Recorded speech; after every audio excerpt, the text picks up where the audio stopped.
Hello, hello, everyone. Welcome to this waxing night. I'm your host, Moon, just a nerdy girl doing nerdy things and sometimes even moony things.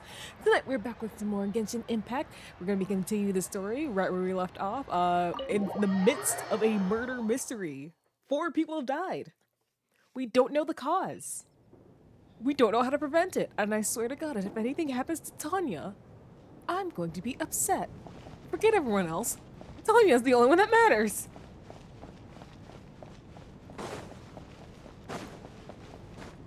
And it keeps telling me to look at this photo, but like, what am I supposed to be seeing here? Are these two next? Oh gosh, I can't with this, man. I need to think very hard about whether there's anything that ever needed hiding.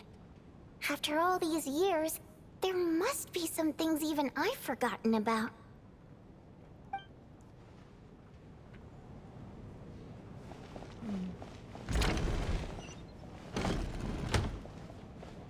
Okay, there's more. Tanya. Tonya? Did you find anything? Not yet. Still looking. So... Are we supposed to be looking for something paranormal? I think I'd prefer teaming up with you than looking around on my own. Oh, of course, sweetie. This looks like somebody's notebook. Shall we read it together?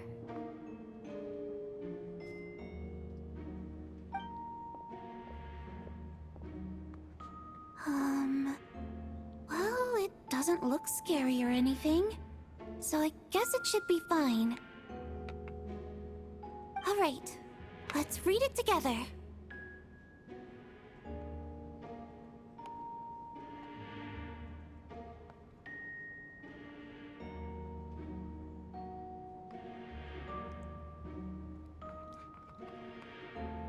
Sorry, I have pudding.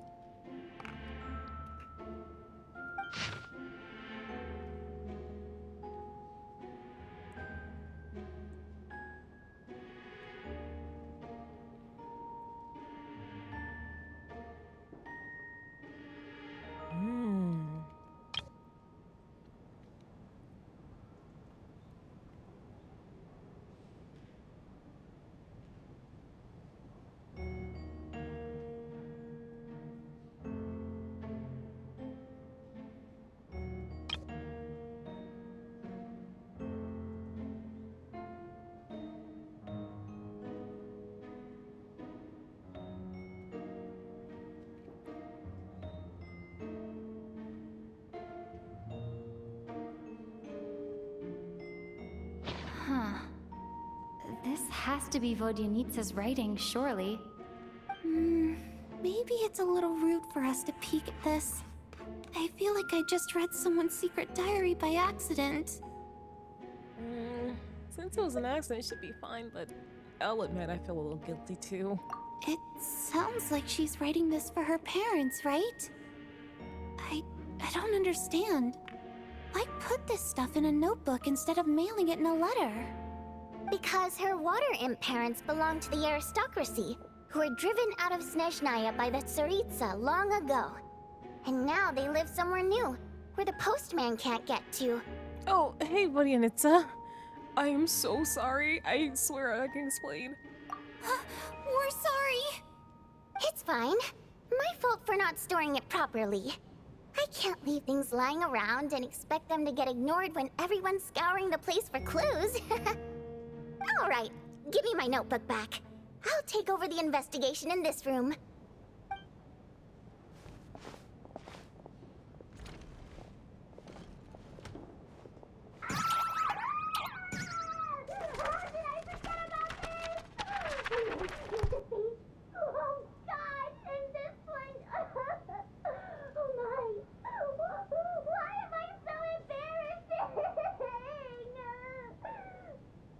Girl, that is such a move. Oh, Vodyanitsa. I might just pull for you just for being that freaking relatable.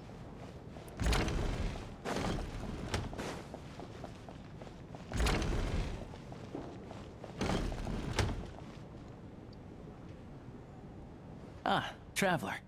Since you're here, come take a look at this. Alosha found it. We're both curious to hear your perspective. It appears to be well, an investigation report. And the focus of the investigation was the rumors of haunting we heard about earlier.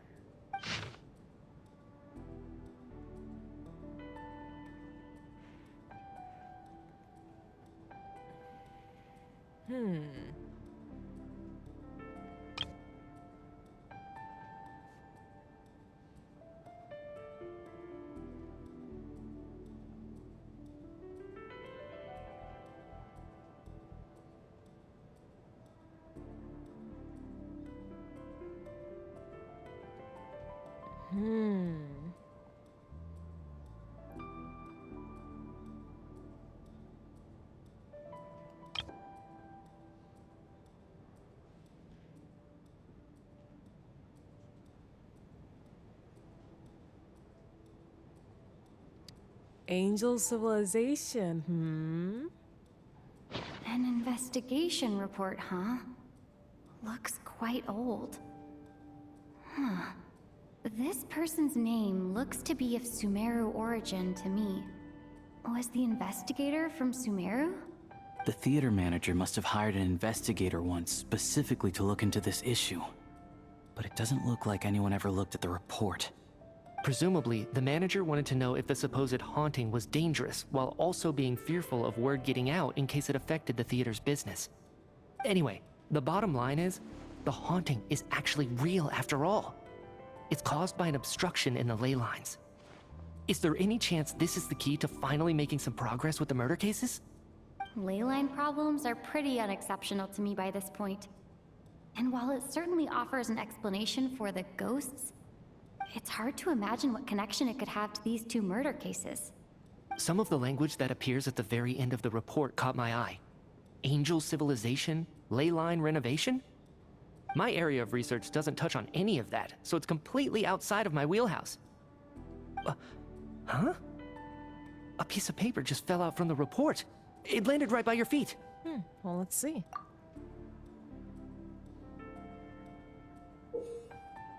Uh-oh. Oof. I just got goosebumps as well. Because that's pretty ominous, no matter how you look at it. How unnerving. It was tucked inside the report, so it must be a note left by the author. Death is near. Is that supposed to be what's going on here? With us in the theater? Oh, Delta, is he the character that you really like? Or is it Voidenitsa? I mean, hell, it could even be Odette. But yeah, it's Mitya! But if so, how did the author foresee it? Could he predict the future somehow? Maybe things are more complicated than we thought. No, wait a second. Also, welcome to your stream, Delta. If we take the report and the note at face value, they completely contradict one another. The report definitively concludes that the hauntings in the theater are harmless and cannot affect the real world. But the note seems to be warning of potential danger. The question is, what exactly does the note mean by death? Is it simply describing our situation? Referring to the victims? Or could it actually refer to the perpetrator? The various ways we could interpret this keyword lead in completely different directions. Let's pause our analysis here for now. I think we need more information. Yeah, like, hey, the story writers have done it again. I did not care about the Snezhnaya cast at all, but like I really like these four characters you mentioned.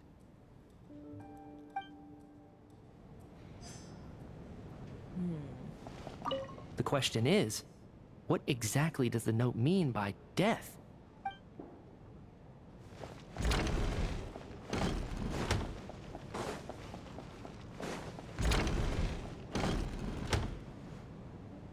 Valeri, come take a look at this. You too, Traveler. Some sort of notebook. What is it for? No, literally, I think I might pull for Vodianitsa just because of her relatable moment earlier. She was like, God, why am I so embarrassing? Like, girl, that is such a mood. It's the on-duty logbook for the theater. Coolish was the main person to use it. He mostly used it to record any unusual incidents during a show, audience numbers, exit times, and so on. I saw Coolish at the entrance before coming in. I think he was holding this book at the time. Yes, he'd always have this logbook with him when he checked tickets at the entrance. This should confirm a lot of key details about the recent show. So, you find anything unusual? Yes. The number of people. I've checked and double-checked, but the numbers just don't match what's recorded in the logbook. Apparently, we have an extra person among us. Are we certain that logbook is accurate? Could someone have sneaked in without buying a ticket or something? Yes, Valeri, I'm still a little, like, we don't really know him too well, because, like, all we've really seen of him is, like, okay, we are getting more, like, from this situation, but mostly what we've seen of him so far is dragging Mitya back to work, or attempting to. Unlikely. Coolish took his duties very seriously. I've rarely seen any errors in his work. But so far, he is a cool dude. Not to mention that this was a dress rehearsal, meaning smaller audience numbers and tighter ticket restrictions than usual. Everything would have been well within his control. Wait, now that I'm looking at Valeri... Oh, yes, there it is. We no there longer it is. have our tickets with us, do we? They got collected on entry. I assume there's no way we can check them again. Yes, Delta, there's an imposter among us, and we only have so many people left.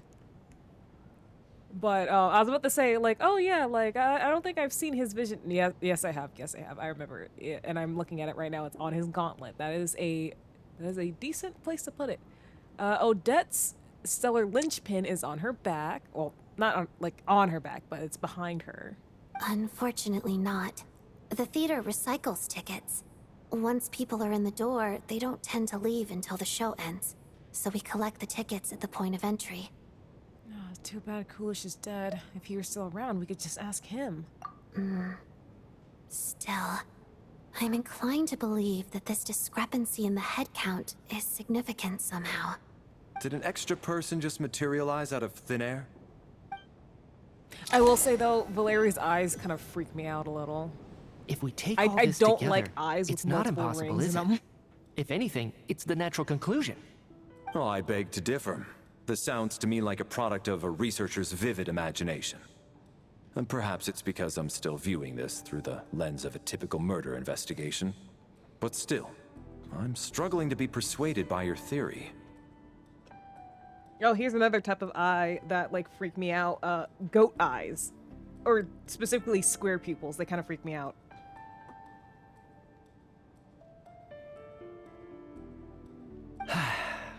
Does it really sound that far-fetched? Alright, well, let's treat that as speculation for now. I do agree with what you've said, so let's go with your idea for now. I don't know if there's anyone in like the Hoyo games that have, you know, rectangular pupils. But it's just another thing with eye design.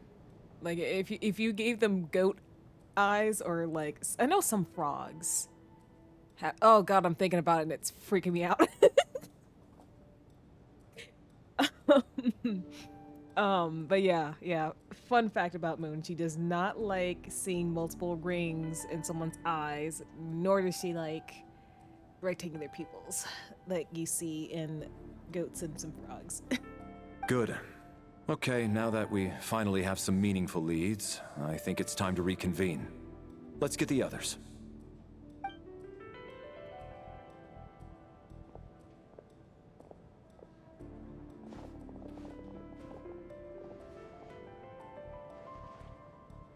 So, that's about everything we've discovered so far. I'll share my theory first. Based on what we've learned from the logbook, I believe the extra person among us is most likely the killer. If the killer had simply bought a ticket, it would have greatly increased the risk of their identity being exposed. I expect he or she either hid in the theater ahead of time, or found a way to slip past the ticket inspection. They then blended in with the group and waited for an opportunity to strike. What about the note found in the investigation report? Any thoughts on how that fits in? The killer may have simply planted it there as some sort of sick joke. I've seen my fair share of psychopathic killers. They love playing cryptic mind games. So, it has nothing to do with the haunting of the theater after all. This theory makes sense to me. If we have an audience member unaccounted for, chances are they didn't come here to watch the show. Could it really be that simple? So, in other words, all we have to do is find out who got in here without a ticket, and all our problems will be solved? Not quite. The person who had the tickets is dead. Then let me make one thing clear. All the theater staff should be well aware that I came here for the rehearsal legitimately, yes? There's no way I'm the one who didn't have a ticket. It's true. I hear you used every trick in the book to get a hold of that ticket, too. Everything short of throwing a temper tantrum and rolling around on the floor at the entrance. Damn. Call him out. I most certainly did not degrade myself in such a way. Probably a stupid question, but I might as well ask. Did anyone here get in without having their ticket checked? Guess it was naive of me to expect them to just admit to it. Especially after the unprompted Lelik reveal. Once was already a miracle. Twice would be unfathomable. The most likely extra person who entered without a ticket, I think it's probably Valeri. Valeri came to the theater to catch Mitya. Those two should be able to vouch for one another, and their motives are clear. Oh, really? I don't know. I don't believe any of us here knew Shram before all this. If no one can verify Shram's identity... Mr. Shram, did you really go through the ticket inspection to get in here? Huh? Me? Why am I being singled out, my friend? Do I seem that suspicious? I thought it was Valeri because like he's trying to catch Mitya all the time, but I kind of forgot like he was kind of here for legitimate reasons. It's not that you stand out as suspicious, more that everyone else has been ruled out as trustworthy. Okay. Well, we spent the best part of 2 days together now, so I'm sure you can all tell what kind of person I am. I'm a true gentleman. I never dream of doing something like sneaking to the theater without a ticket. Yeah, I have no doubt that you're a good person. But the problem is, none of us here actually know you, so no one can say for sure that you are who you claim to be. Although, actually, what was it you said last night? Yeah, you're friends with that water imp, which is why you understand our primary mode of expression. Last time I checked, there were barely any of us remaining in Snezhnaya, since most of the water imps left. Could you tell me a little bit more about your friend? There's a good chance I actually know her. And I suppose it's also kind of a way for everyone else to get to know you a little better.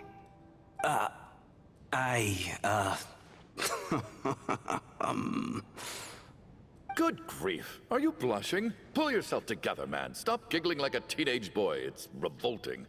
Wait, you've been calling this water imp your friend. Is this water imp your significant other? Hey, revolting is a little strong. All right, fine. I'll admit it. That water imp friend of mine, the truth is, we're dating. Sometimes I should really just shut up and let the game do its thing. I was just the bodyguard hired by our family. But the stars must have aligned, because sparks began to fly between me and their daughter. Never in my wildest dreams did I think I'd get so lucky. We don't need details. Just get to the point. Okay.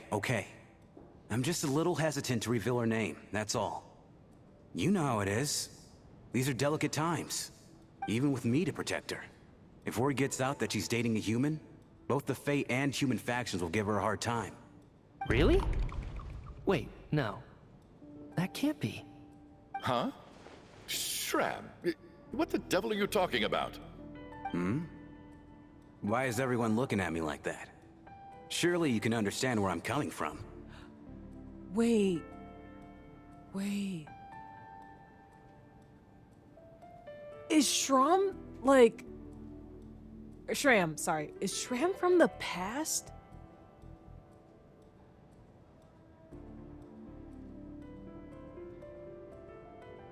I think Shram might be a ghost.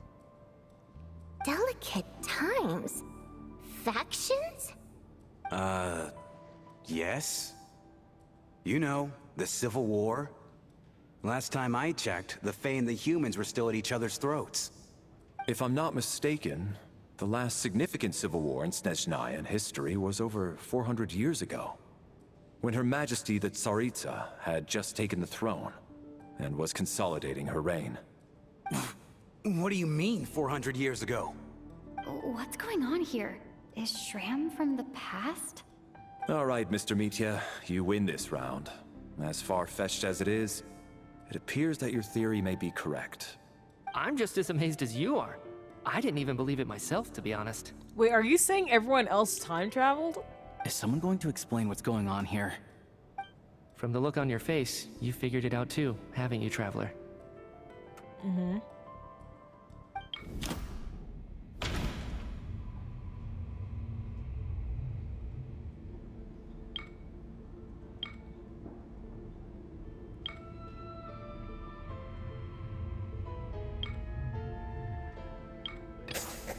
The theater's ley lines have been modified to block souls within its grounds from returning to them.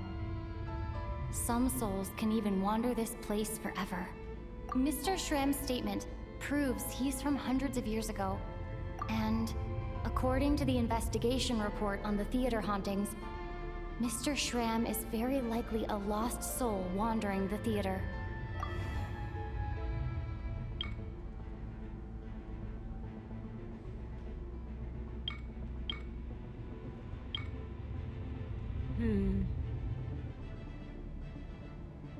The true nature of the extra person. For some unknown reason, the soul that has been wandering the theater due to the ley line issues has joined our group and blended in. Yeah, Hi, Titan. that Welcome to must stream. be the immediate reason why the ticket count doesn't match the number of people present.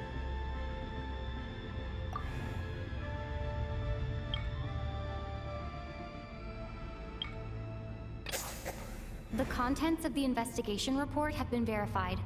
I'm doing There good. are indeed ley line I'm issues just, you and know, wandering souls in the experiencing theater. what I believe to be Death like the last bits of likely the story. symbolizes the deceased. Mr. Shram, for instance. So, Death is near. oh, Delta, thank you for the hydrate. That I must mean that there's a dead person in our midst. That's the truth, isn't it? I think there, like, I might have like a few hours left. See if I can get this finished tonight. Yeah, the logic is clear now. The investigation report said that there would be souls stuck wandering around the theater because the ley lines were cut off. Mr. Shram must be one such soul who died in the theater a long time ago. In which case, that also makes him our extra person. No, literally, actually, no, I didn't. I did not set my alarm for tomorrow morning. Hold on. Okay, now I did. That way, I am also ready for the Star Rail special program. I can't believe it's already that time again. So when the note said death is near, it must have been referring to death as in the deceased, people who died a long time ago. Someone who died a long time ago. In short, there's a dead person among us. The extra person we've been searching for is a ghost from the past. You mean I'm a ghost? No. Don't make jokes like that, my man. There must be some mistake. Oh, do you think maybe because, like, he feels so real right now is because he's kind of unintentionally sucking the life out of other people? But even if I was dead, I know for a fact I didn't kill anyone these past 2 nights. Yeah, even if all that's true, the report also said the souls inside the theater can't affect reality, right? They're harmless. Then what if the problem isn't the souls at all, but the ley lines themselves? The ley lines have a powerful ability to attract and devour souls. Let's say that the ley lines are like a black hole, constantly seeking to engulf souls. But the souls that don't want to return are trying to avoid being sucked in. Why does this analogy sound so familiar? Ooh, it's the dreams we've been having. So because Shram... Oh, so I think what's happening is because Shram is avoiding being sucked back into the ley lines are sucking the souls of other people nearby. Oh, boy. Oh, boy. Yeah, I feel like... Yeah, since Robin's SP is supposed to be Remembrance, I feel like she'll probably be able to, like, you know, slot into multiple teams. I do see a trend of, like, at the very least, support characters being very versatile in multiple types of teams. But I do not care, honestly. For me, I'm just like, Robin SP, Aventurine SP. I'm getting them both. My wallet is sweating. My wallet is sweating. What happens when the black hole can't achieve its goal? I'm only speculating here, but what if it ended up swallowing innocent souls by mistake? Or intentionally taking other souls to compensate? Yep, that's precisely what's happening. Oh my gosh, I need to shut up and let the game speak. That could explain why we weren't able to determine a cause of death. If you're right, and their souls were devoured by the ley lines, it does make some sense. It does seem to explain a lot of the things we couldn't make sense of. Does that mean it's true? Except there's no concrete evidence. Mitya is relying on a lot of logical leaps. Still, it seems like the best explanation we have under the circumstances. All right, so how could Shram not know that he's dead? Seems a little unlikely that he hasn't noticed anything unusual even after several days interacting with us. On the contrary, it's perfectly normal for a soul to wander the theater for centuries without questioning their existence or reason for being there. It's simply what's natural for them.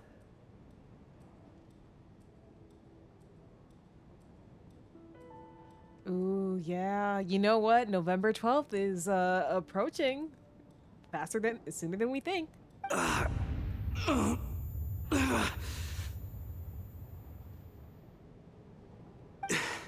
You know what, Mr. Brainiac? I think you might actually be right after all. I'm trying to remember and... even though my head feels like it's going to explode, I think... it's all coming back to me.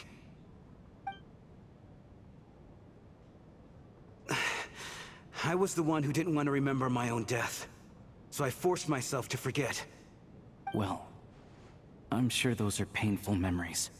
My lady and I snuck out to go on a date one day. We bought tickets for the theater. It wasn't really my thing, but I was just happy to be together. All of a sudden, a group of people burst into the theater, shouting for all the water imps to get out, performers and audience members included. It was clear the conflict between humans and Fae had reached a boiling point. This time, the extremists were even coming after the water imps who had nothing to do with the war. I thought I could pull one over on them. So I took off my jacket, draped it over my lady, and tried to sneak out amid the chaos. But I got caught. They started shouting, calling me a traitor to humanity. But I was going to do whatever it took to buy our chance to escape. No matter how many people stood in my way. I had to. Both as their bodyguard. And out of love. It's all right, friend. You can stop there if you want. You don't need to dig all that up again. It's just... even now, I'm still struggling to accept the truth. How could I be dead? I'm sorry, everyone. If I'd known I was a dead man walking, I wouldn't have dragged you down with me. If I'm the cause of all this death, then punish me however you see fit. But, Mr. Shram... No. I refuse to be a burden. I know what I have to do.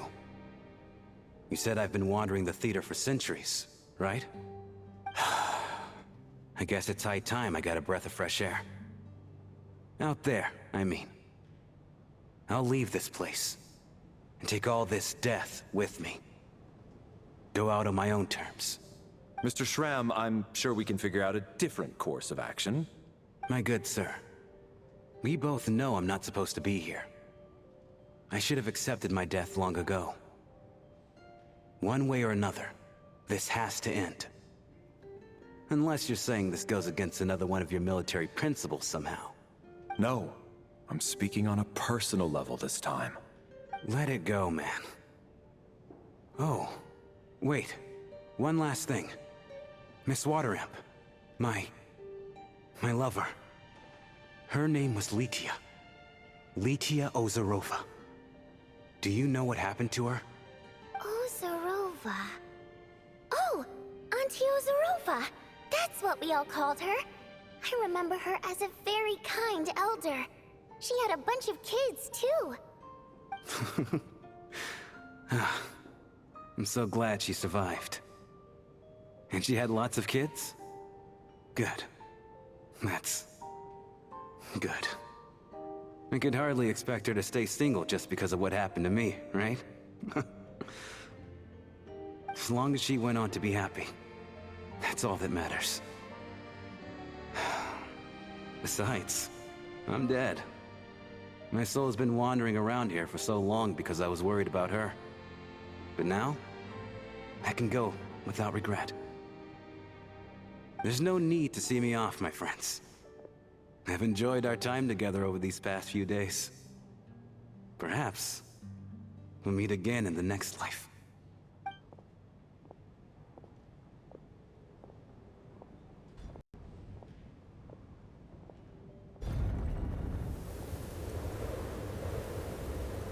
Take care, my man. I knew Mr. Shram was already dead, but I still feel so sad. It's okay, Tanya. Me too. Death is cruel, no matter how we might try to make sense of it. So, was the conflict between Fae and humans really that bad back then? I was only little, so I don't remember much. It's terrible to think that so many innocent people had their lives turned upside down. Even the historical records about that time period don't say much about it.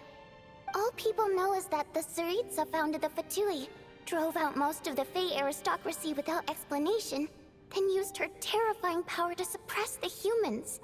It seems to me like the Tsaritsa chose to make herself the enemy. She downplayed the conflict, directing whatever animosity both sides had for each other at herself instead. That's also why, despite how brutal the conflict was at the time, there hasn't been much lingering tension between humans and Fae since. Things have been fairly harmonious for the past few centuries.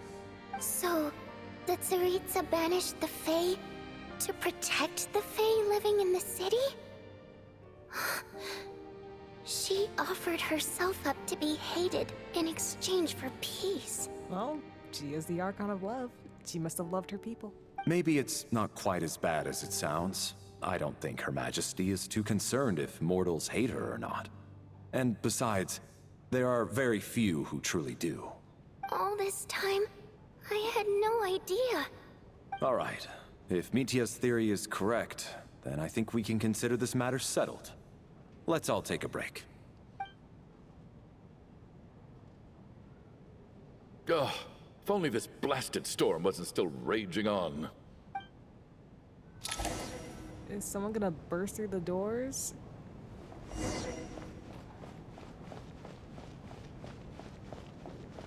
Well, if people are still out here, speak to.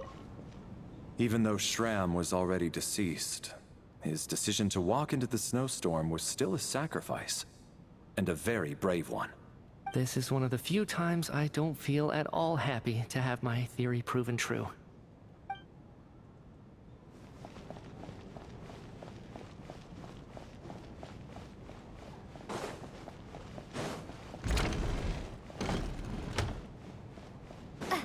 This is over No, this is not where we meet Sarah. It's this room, isn't it? Oh, not gonna let me in. Okay, okay.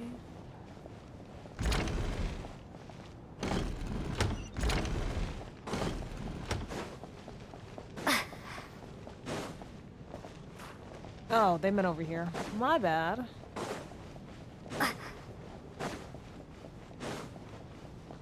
Well, let me look at the image again.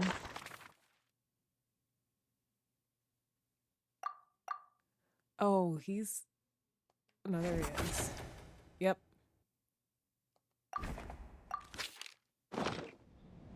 Yeah. Because, yeah, he was right, but, like... Damn. Looks like now we can just rest until the snowstorm stops. I still can't believe Shram turned out to be a ghost who'd been in the theater for hundreds of years. To think he was dead this whole time. What a strange turn of events. Knock, knock. Who's there? Knock, knock. You know the door isn't closed, right? You don't have to knock. Oh, Traveler, is this the first time hearing a knock-knock joke? Think of it as a signal then. When I'm entering someone else's room and I knock, I'm here as Odette. If I don't knock, it's Lelik. Okay.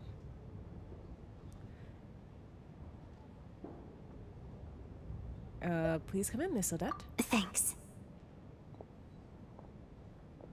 So, why did you come to find me? Is there something I can help with? Vodyanitsa said you knew about my secret identity from the start. But when everyone was discussing who Lelik could be, you were worried that revealing what you knew would be unfair to me. So you kept it to yourself, right? That's what you wanted to talk about? Yes. I'm extremely grateful for that. It's nothing. I mean, you didn't hold what happened to the Senora against me, so I should thank you for that as well. Actually, there's something else as well. I found myself in a situation similar to the one you were in when you helped conceal my identity. So I thought I'd come and ask you for advice. I'm honored. What's the situation? It's about Mitya. Before all of this, the last time I saw him, he was dead. What? As I'm sure you know, my goal as Lelik was to stop Project Stuja. Well, when I found out the tech lead for the experiment behind Project Stuja was Mitya, I immediately started planning to track him down and threaten him to back out. I often saw him around the theater, but I soon concluded that making my move there would risk exposing my identity. So I decided to infiltrate the Armory Palace and go directly to his lab. That way, the threat would be much more effective. That must be basically the most classified place in Snezhnaya. And if you manage to infiltrate it, you really do have what it takes to be a harbinger. Well, I suppose there was a bit of luck involved. But I am a Fatus, so I already had some familiarity with the building's layout.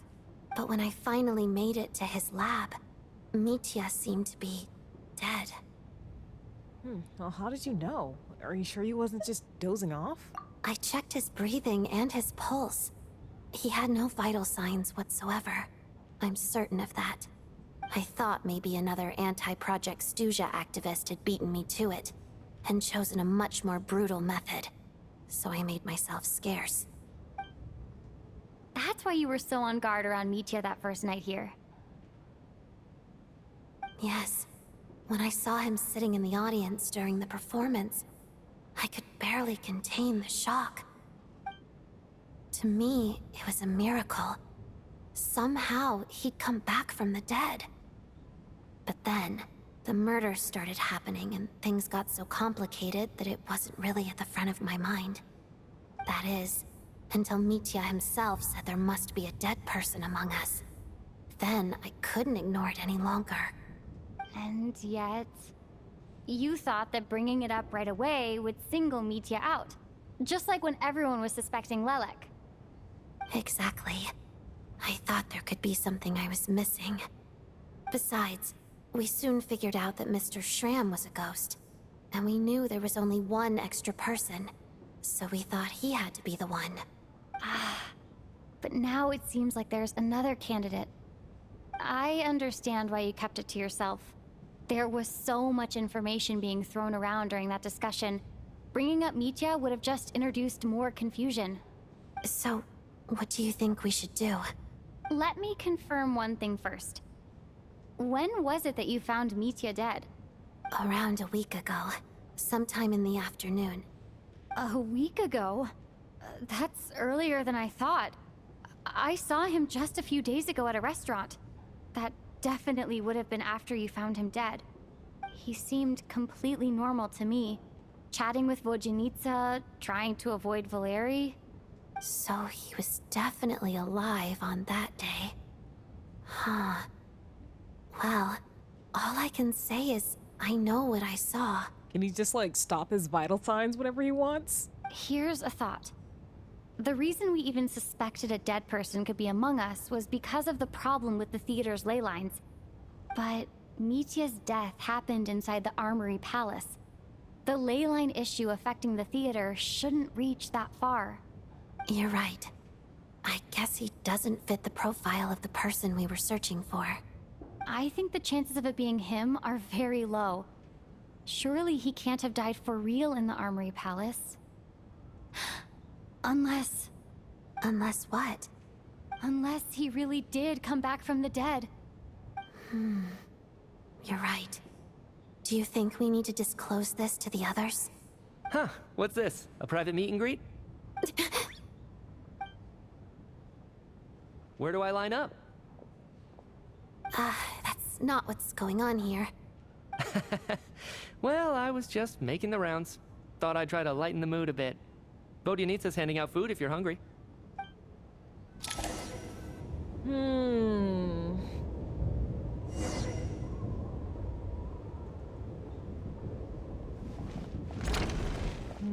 But the ley lines have already swallowed their souls.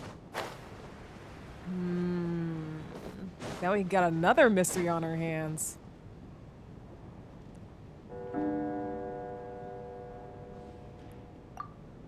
What is going on with this storm?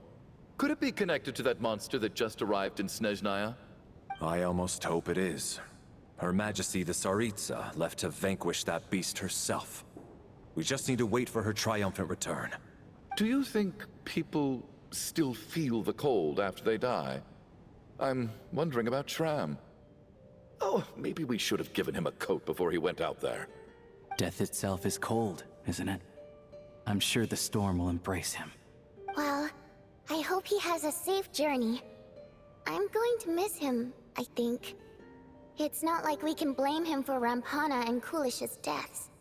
Thinking back on it, we barely made it out alive ourselves. Once we get out of here, how are we going to explain what happened to their families?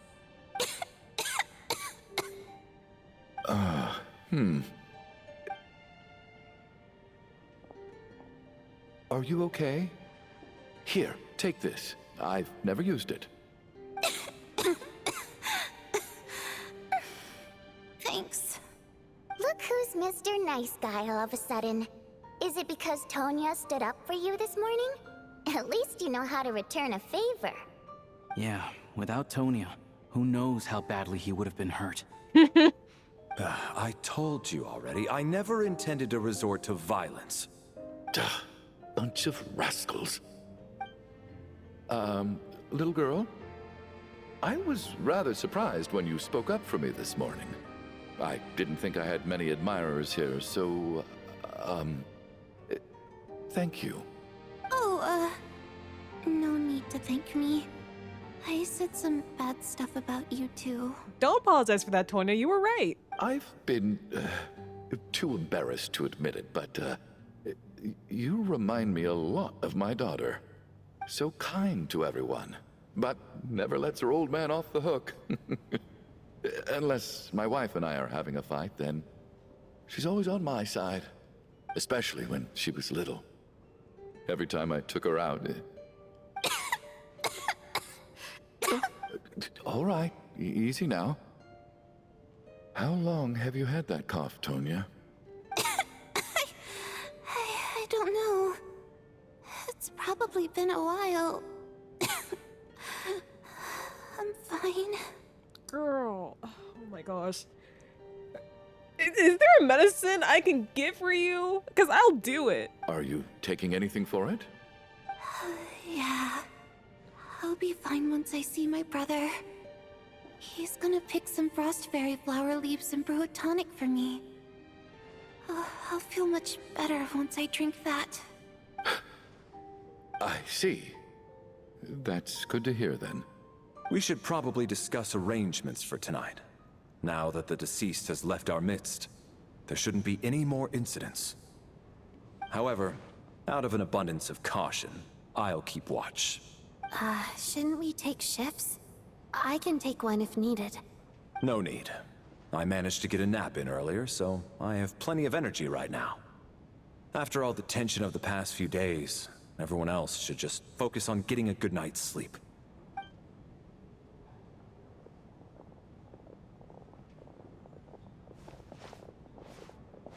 What a long day. This whole situation turned out to be way more complicated than I expected. But Valeri's right. I should just try to calm down and get some rest. The last thing I want is to give myself nightmares. Oh no! Oh no! Bro, I swear. She's awake. She's awake! Get over here, you big lug, and take a look! If you must call me something, call me Mr. Door. The Black Mist is coming. You need to go. Black Mist.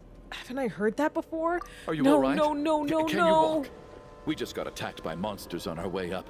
That Mr. Door fellow protected us. Oh, Chugnov, you're dead. He just seemed to come out of nowhere.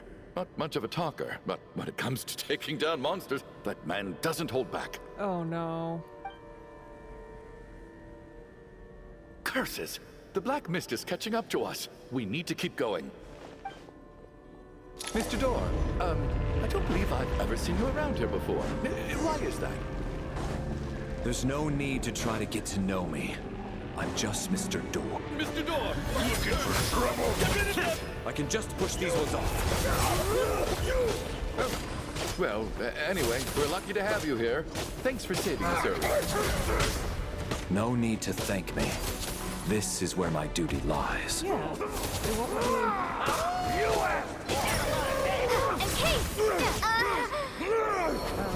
Oh, I just realized. Oh, a second. Sure.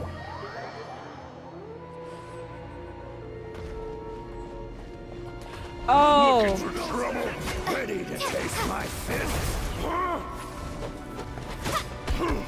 Barely worth my time. You asked for it. Okay.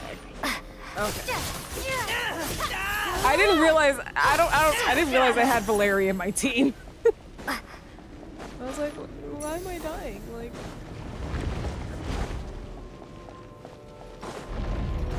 So we're doing this Fighting frog! You win. Remarkable work, Mr. Door. If I had your muscles, I'd do the same.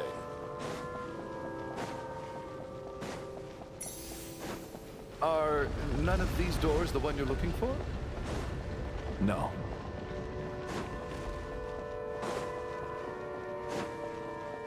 Valerie, I need you to apply some electro for me.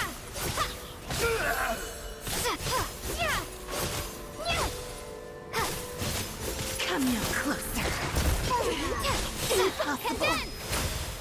How could this be?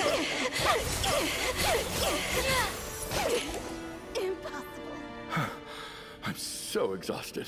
And the Black Mist is Chicken still off. rising. Look, I know Oh. we got off the wrong foot, but like, do not give up, please. Wait, look! There's more monsters down there. Are they coming from within the Black Mist? No, no! They're gaining on us! Quick, keep going, or they'll be at our heels any second! Okay, at least so far. Mr. Door, what are you doing? We need to get out of here. They're coming! Found it. This is my door. What? You mean you're going to stay here? I am a door. This is where my duty lies. So he meant a door for closing, not for opening. No! You saved us. We can't leave you behind. You must keep going. A door can only keep things out for so long. You must make haste. But... Oh, you're right. Hey, let's go! We can't let Mr. Door's sacrifice be in vain!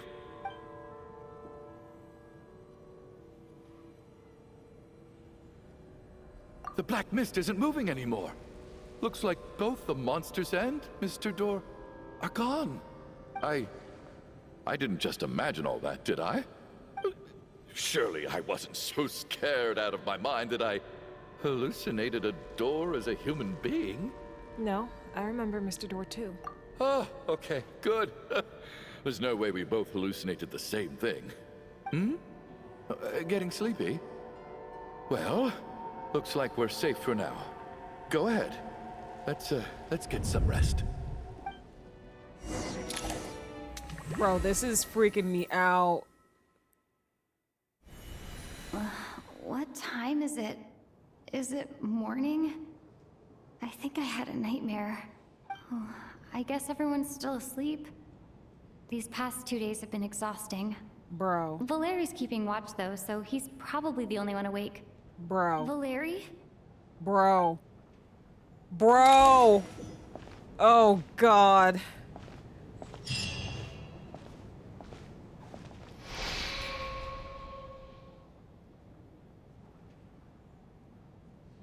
Wake up! Everyone needs to wake up!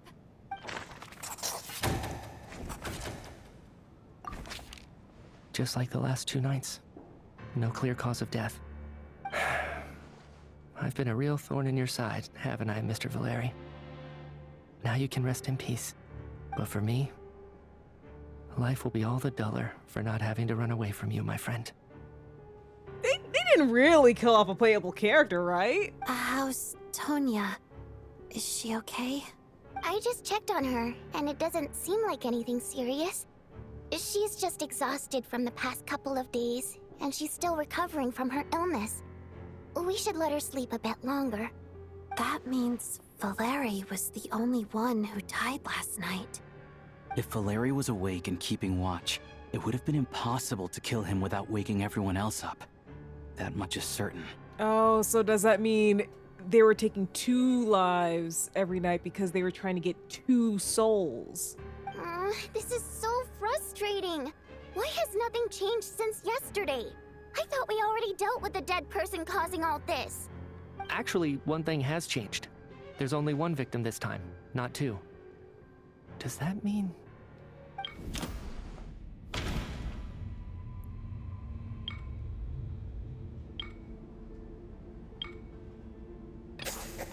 After the deceased Shram left, there was 1 less victim last night. Ooh, I'm getting goosebumps. That more or less tracks. It's a reasonable conclusion, considering the only variable that changed. Valeri died twice. Valeri is such a giga chad, he died twice. He died, came back to life, and then died again. The number of people who die each night is equivalent to the number of dead among us. That's your theory, right? Exactly. We identified Mr. Shram, and the night after he left, the death toll dropped from 2 to 1. By that logic, there must be 1 more dead person left among us. Another one? But there was only 1 person unaccounted for in the ticket checks, right? The head count should match up now. Having an extra person was definitely a cause for alarm, but being 1 person short isn't nearly as unusual. Someone could have left in the middle of the show, or made it out before the storm hit. 1 more dead person among us. If Mitya's theory is right, then what Odette told me seems a lot more relevant. It's just, at the time, we had no reason to think there was more than 1 dead person. If only we'd taken it more seriously as a possibility, maybe this could have been avoided. I'm sorry. This is my fault. I had information that could have been helpful, but I held back. I should have brought it up right away. I'm partly to blame as well. I was too quick to dismiss Odette's concerns. What is this about? What have you two been getting up to behind my back? Sounds like there's some big news you've been keeping from the rest of us. Well, we're all ears. All right. I'm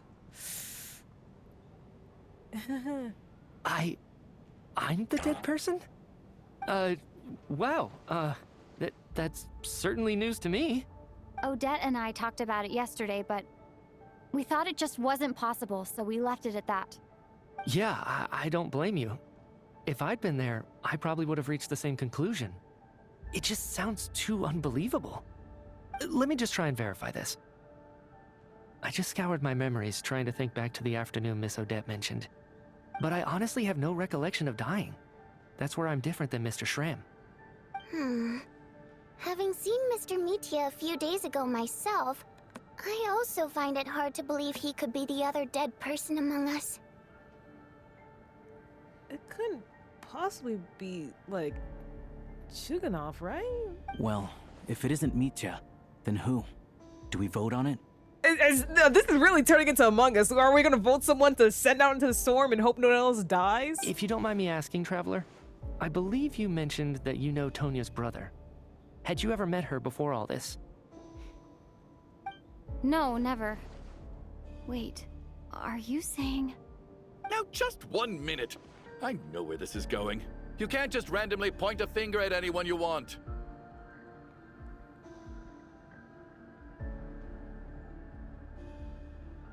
No, bro, like, Tonya said something yesterday about Tartaglia going to brew some certain, like, some certain tea leaf, and then Chuganov, like, had a gasp of, like, recognition. Is that like a nice way of saying, like, she was put down? You're in the hot seat, and all of a sudden you want to divert our suspicions onto somebody else? Trying to pick a fight, Mr. Chuganov? Whenever you open your mouth, all you do is attack people, and I've had enough of it. If you don't want to engage in a civil discussion, you can shut up. You little brat! Did Mitya ask about Tonya because he suspects her? I suppose I only identified her by age and nothing else. Could that mean... I'm just saying, you're going around casting suspicion on people for no reason. How could Tonya be dead? I can vouch for her, if nothing else. I've seen her before. She's the sister of that Harbinger, isn't she? The one called Child. Oh, really? You're telling the truth? Since being here, I don't think I ever mentioned she was Child's sister specifically. Does Chuganov actually know her? If Chuganov can vouch for her, then it can't be Tonya either. In which case, it seems unlikely that there's another dead person among us at all. Miss Odette, could you go over that afternoon with me one more time, when you found me dead? No problem.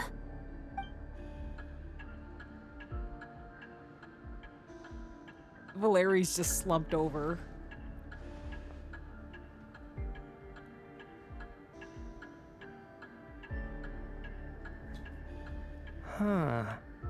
No matter how hard I try, I just can't remember anything about dying. But I do remember something else. Miss Vojanitsa, during our last meal together, I told you how some of the researchers were suffering from temporary memory loss. Do you remember that? Oh, yeah. You said it was hindering the progress of your experiments. Yeah, Mitya is very chill about, like, oh, I might be dead. Right. And even though I don't remember dying that day, I'm pretty sure I experienced something like amnesia. Some of my memories from that afternoon are missing. Are you suggesting you're missing the memory of your... Of course. How am I only just realizing this? Humans aren't necessarily aware of their own death. You mean being silently assassinated, or dying in your sleep?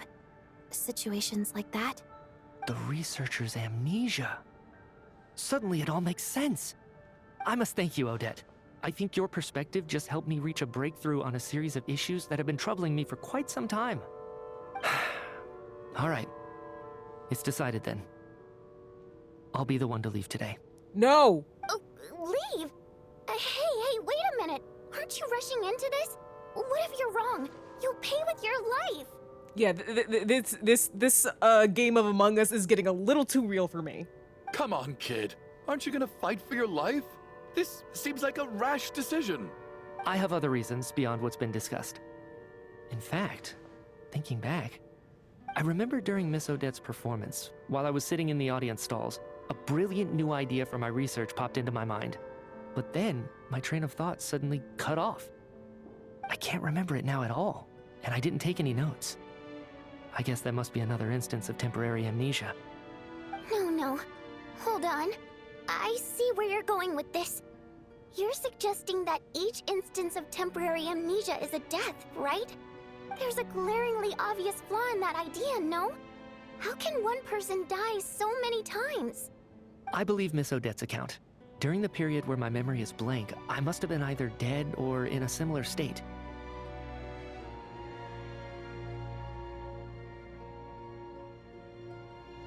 What's going on? All it would take is for the same thing to happen in the theater, and I would come under the effect of the ley lines in this vicinity. This increases the likelihood of me being the deceased, does it not? But... There's no evidence to suggest that anyone other than me is a candidate for the deceased. So allow me, as a scientist, to treat this as an experiment. Bro! Please relax, everyone. I don't think things are as bad as they may seem. If I really am the deceased, then to leave the theater will be a relief for me. If, on the other hand, I'm still alive right now, well, apparently you've all witnessed my resurrection recently anyway. Who's to say I won't return from the dead again this time? Nietzsche's right. This is the only thing we can try right now. I think he's deliberately downplaying the gravity of the situation, though. He probably doesn't want to burden everyone. What is a scientist if not someone who gambles on experiment after experiment in an attempt to obtain the truth? With this snowstorm, the ley line phenomenon, ghosts of the dead, and my amnesia, we've been paralyzed by not knowing and powerless to do anything about it. It's a terrible feeling. But if I do get resurrected, you can be sure that I'll come back with the truth of all this. Just you wait. He really did leave. Oh. Mitya! Bro, don't do it! You're being so casual about this.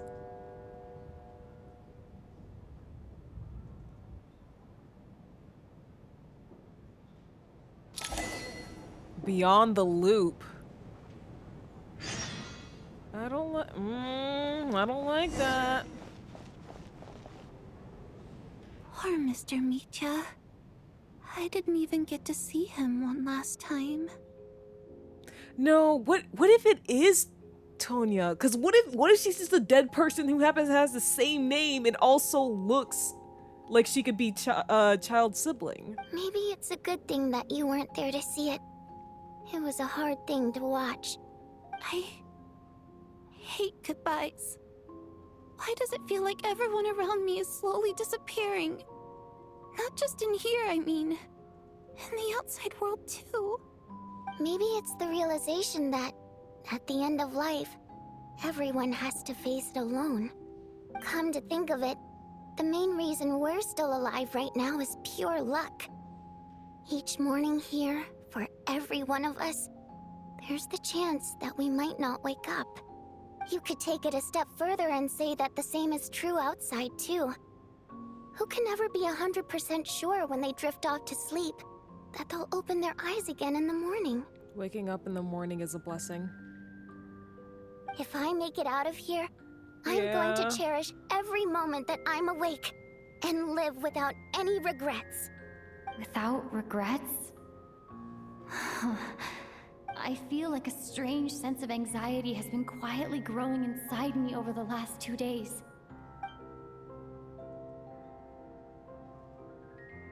Are you okay? You look really glum. If something's bugging you, let's talk about it. There's only a few of us left here now. After everything we've been through, what's the point in keeping things bottled up? I have a travel companion named Paimon. Alosha and Odette have met her before. She's been feeling unwell recently. You're worried about her, aren't you? That makes sense. We've been trapped in here for days. To be honest, I used to feel like I was just a spectator in this world, watching everything that happens from the sidelines. Maybe it's because I'm a descender? A descender?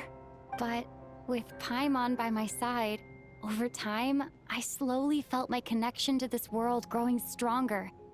She loves eating, sleeping, and having fun, but she's also a great guide. It's her authenticity that makes this whole world feel more real for me. Over the last few days that we've been apart, I've often caught myself wondering, what would Paimon say if she were here right now?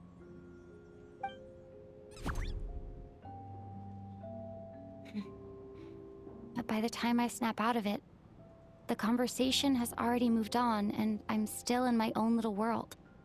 I'm trying to overcome this sense of detachment, but I really miss Paimon. I guess, in a way, she means the whole world to me. I bet she misses you when you're not there as well. Maybe you're her entire world too. I don't know if this will make you feel any better, but back when the water imps left Snezhnaya in droves, I also felt like the whole world was suddenly empty. I could be surrounded by people all smiling and having fun, and still feel completely separate from it. So, I totally understand how you feel. Later on, I started to think, maybe accepting the fact that our loved ones won't always be with us is something that takes a lifetime. All we can do is cherish their companionship from moment to moment. So, once we get out of here, you better hurry back to our side as fast as you can. You can't let your story end in regret. That's the trope I hate the most. Thank you. That's exactly what I needed to hear. But Vodyanitsa, if you hate goodbyes too, why didn't you leave with your people? That's just the choice I made. I used to regret it, but I don't anymore. Like I said before, singing is a water imp's primary mode of expression. It's how we convey our emotions. Our songs have echoed through this theater for hundreds of years, each one a story pieced together through moments of joy and sorrow. But does a story exist without someone to read it? To me, the answer is no. So I made the choice to stay. That way, there would still be someone left to sing these songs and listen to their stories. Otherwise, they could have been lost forever. Could you teach me how to understand your people's songs sometime? I want to be able to truly hear them, like Mr. Shram. A fan after my own heart. Thank you, Tonya. How about I sing something for you, and you tell me what you hear? Oh, okay. I'll do my best.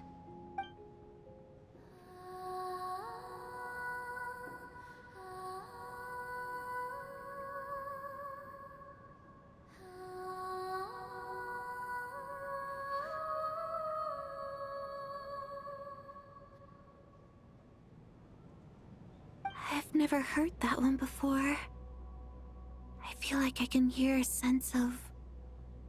No, longing Vodyanitsa has somehow. such a beautiful voice. I wonder why that is. Color me impressed, Tonya. You're a keen listener. Most people can only tell if a song is happy or sad. I didn't think you'd be able to pick up on such specific details. So, what's the song about then? Come on, tell me! I've actually never performed this song in the theater before, because it has more of a ceremonial purpose for our people. It's not meant for the stage. It means something like, may those we have lost watch over us, and follow this song back home in the night, so that we might be reunited once more. So it's like a requiem, a call to be reunited with our loved ones in our dreams. No wonder I could hear that sense of longing. You sing it for loved ones who have passed away. I hope it reaches them. It's getting late, Tonya, and you're not well. We should all turn in early. I suppose there's no reason to keep watch tonight. Okay. But, before I go to bed, could you sing that song a couple more times for me, Vodyanitsa? Of course. Anything for my #1 fan.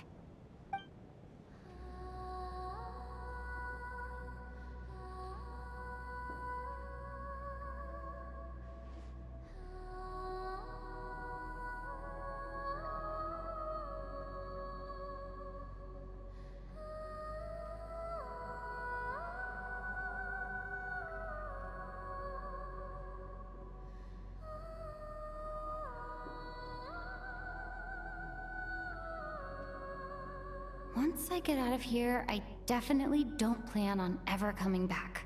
Mood. But I guess that means I'll never get to hear Vodianitsa sing again. That's a sad thought. Before I fall asleep, I should cherish this moment of companionship while it lasts.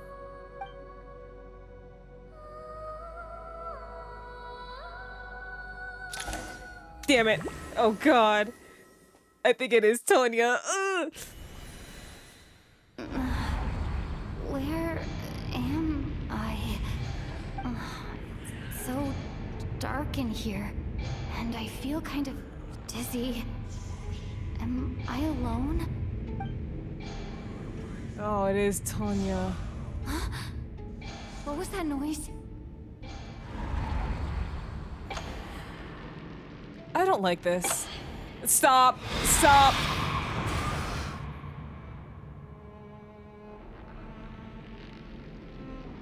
Return, O spirits. Fulfill your oath of protection.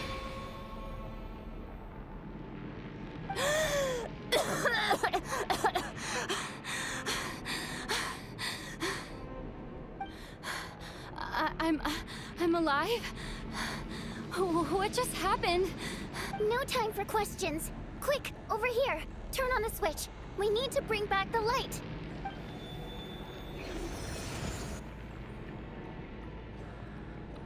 All right, we're safe. The spirit just now is called Night Prayer. The light subdues her, but she'll attack without a second thought in the dark. Is she a ghost? Sort of. I know it's hard, but you can't let this place go dark, or she'll kill you again. Wait, she just killed me? Yep. Luckily, I was here to resurrect you. Otherwise, that'd have been a real bummer. A bit more than a bummer, I'd say. Wait, so you have the ability to resurrect people? Sure I do. I'm your guardian spirit after all. I specialize in soul recall. Oh, it's nice to meet you, by the way. Oh, thanks. It's nice to meet you too. All right, there's no time to waste. The black mist is already catching up. We need to avoid it at Night Prayer at all costs. Come on, let's go. We need to reach the next switch before the place gets too dark. If we bring the light back, Night Prayer won't be able to get to us. Sweet, sweet light! It's back! Now Shh! It's Night Prayer. We need to move quick, but don't let her notice you. Look out!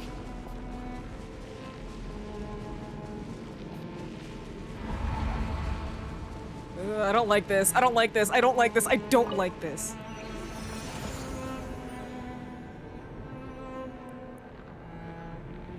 Bro, I do not like this.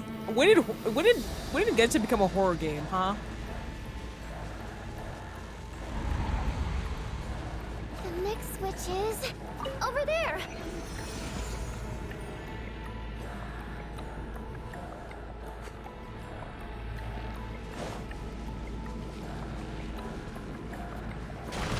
Oh, what the hell?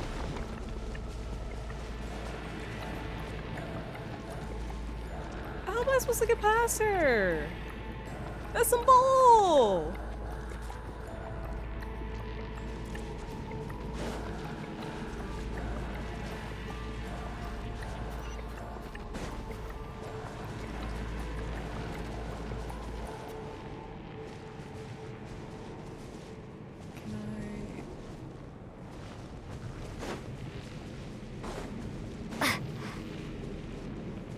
How do I get over there, bro? Can I climb?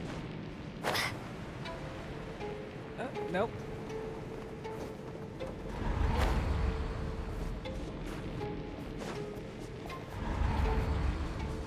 Oh, that's so creepy. If there's a way for me to do it, like, go ahead and tell me. I do not care. I don't want to deal with this any longer than I have to.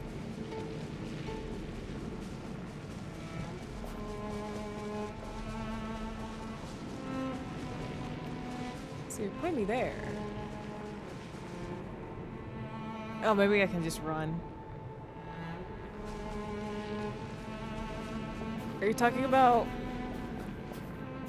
the platform? Can I climb it?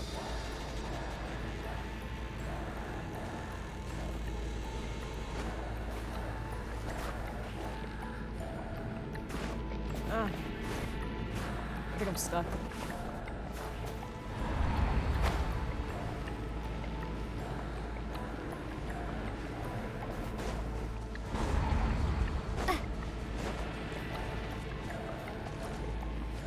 Oh, okay.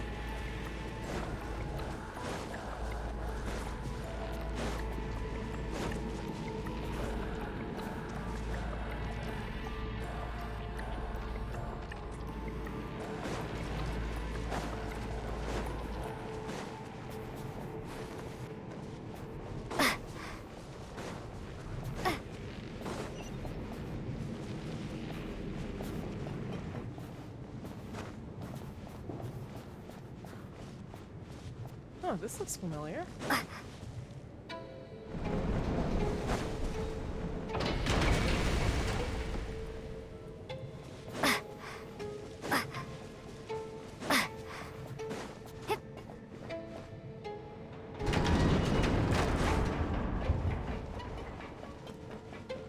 I was like, why can't I move?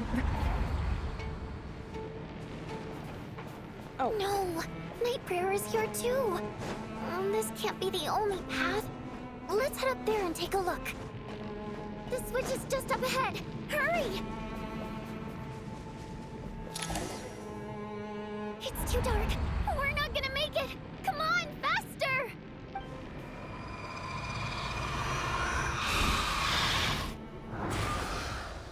Traveler! I won't let you die like this. Not on my watch.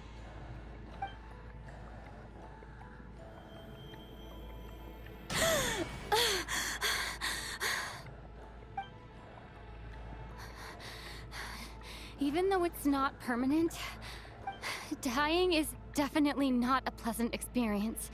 Great. You're back. Yeah, thanks to you. Time for you to get out of here. Quick, before the light runs out. What about you? You're not coming with me? I can't. I've already been used up.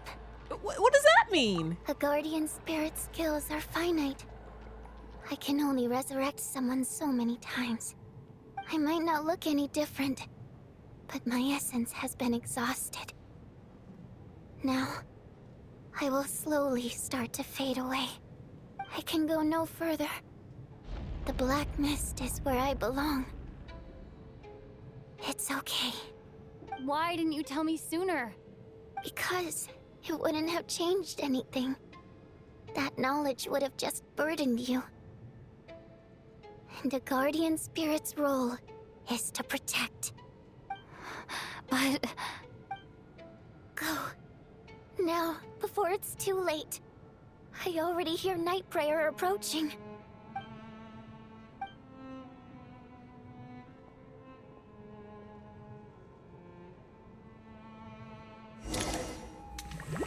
I do not like this animation anymore. I don't like it. I don't like it. What do you need, sir? How could this happen? What do you need, sir? Honestly, I think we actually got all trapped in some sort of domain. And I don't think anyone actually died. I don't think anyone actually died. Well, I guess there's no need to inspect the body.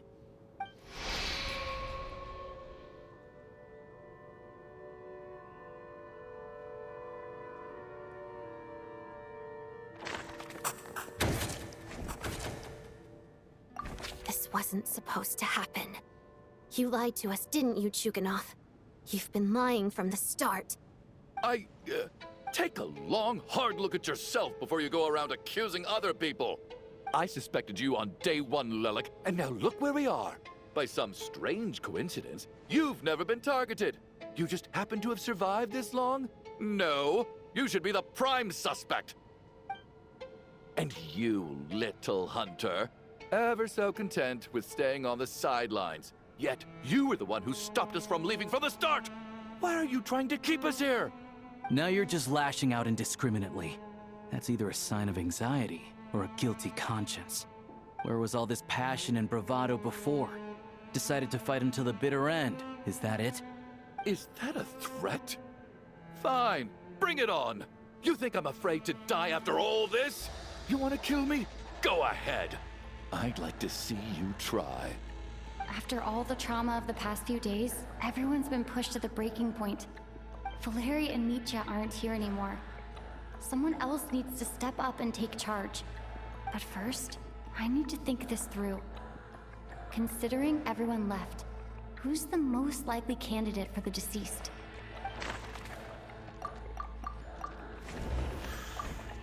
Of those who remain, the only person we've never met before is Tonya. There is room to doubt her true identity. People are easily misled by first impressions. Now that I think about it, child sister was in fact a label I imposed on her due to my own assumptions. But Mr. Chuganov vouched for Tonya's identity yesterday, with basically no other possibilities left. Could it be...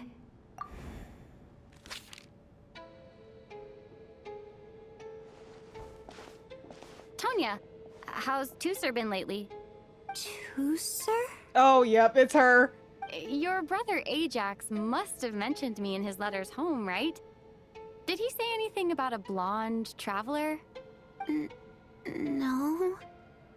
And my brother's name is Razik, not Ajax.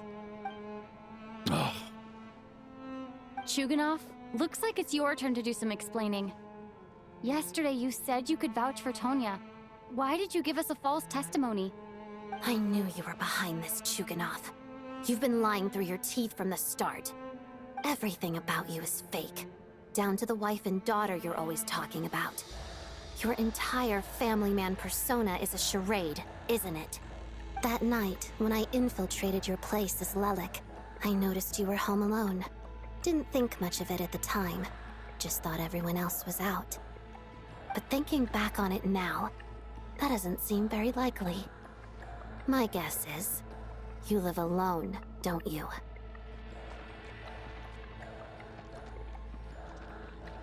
Even that was a lie? But why would he lie about having a family?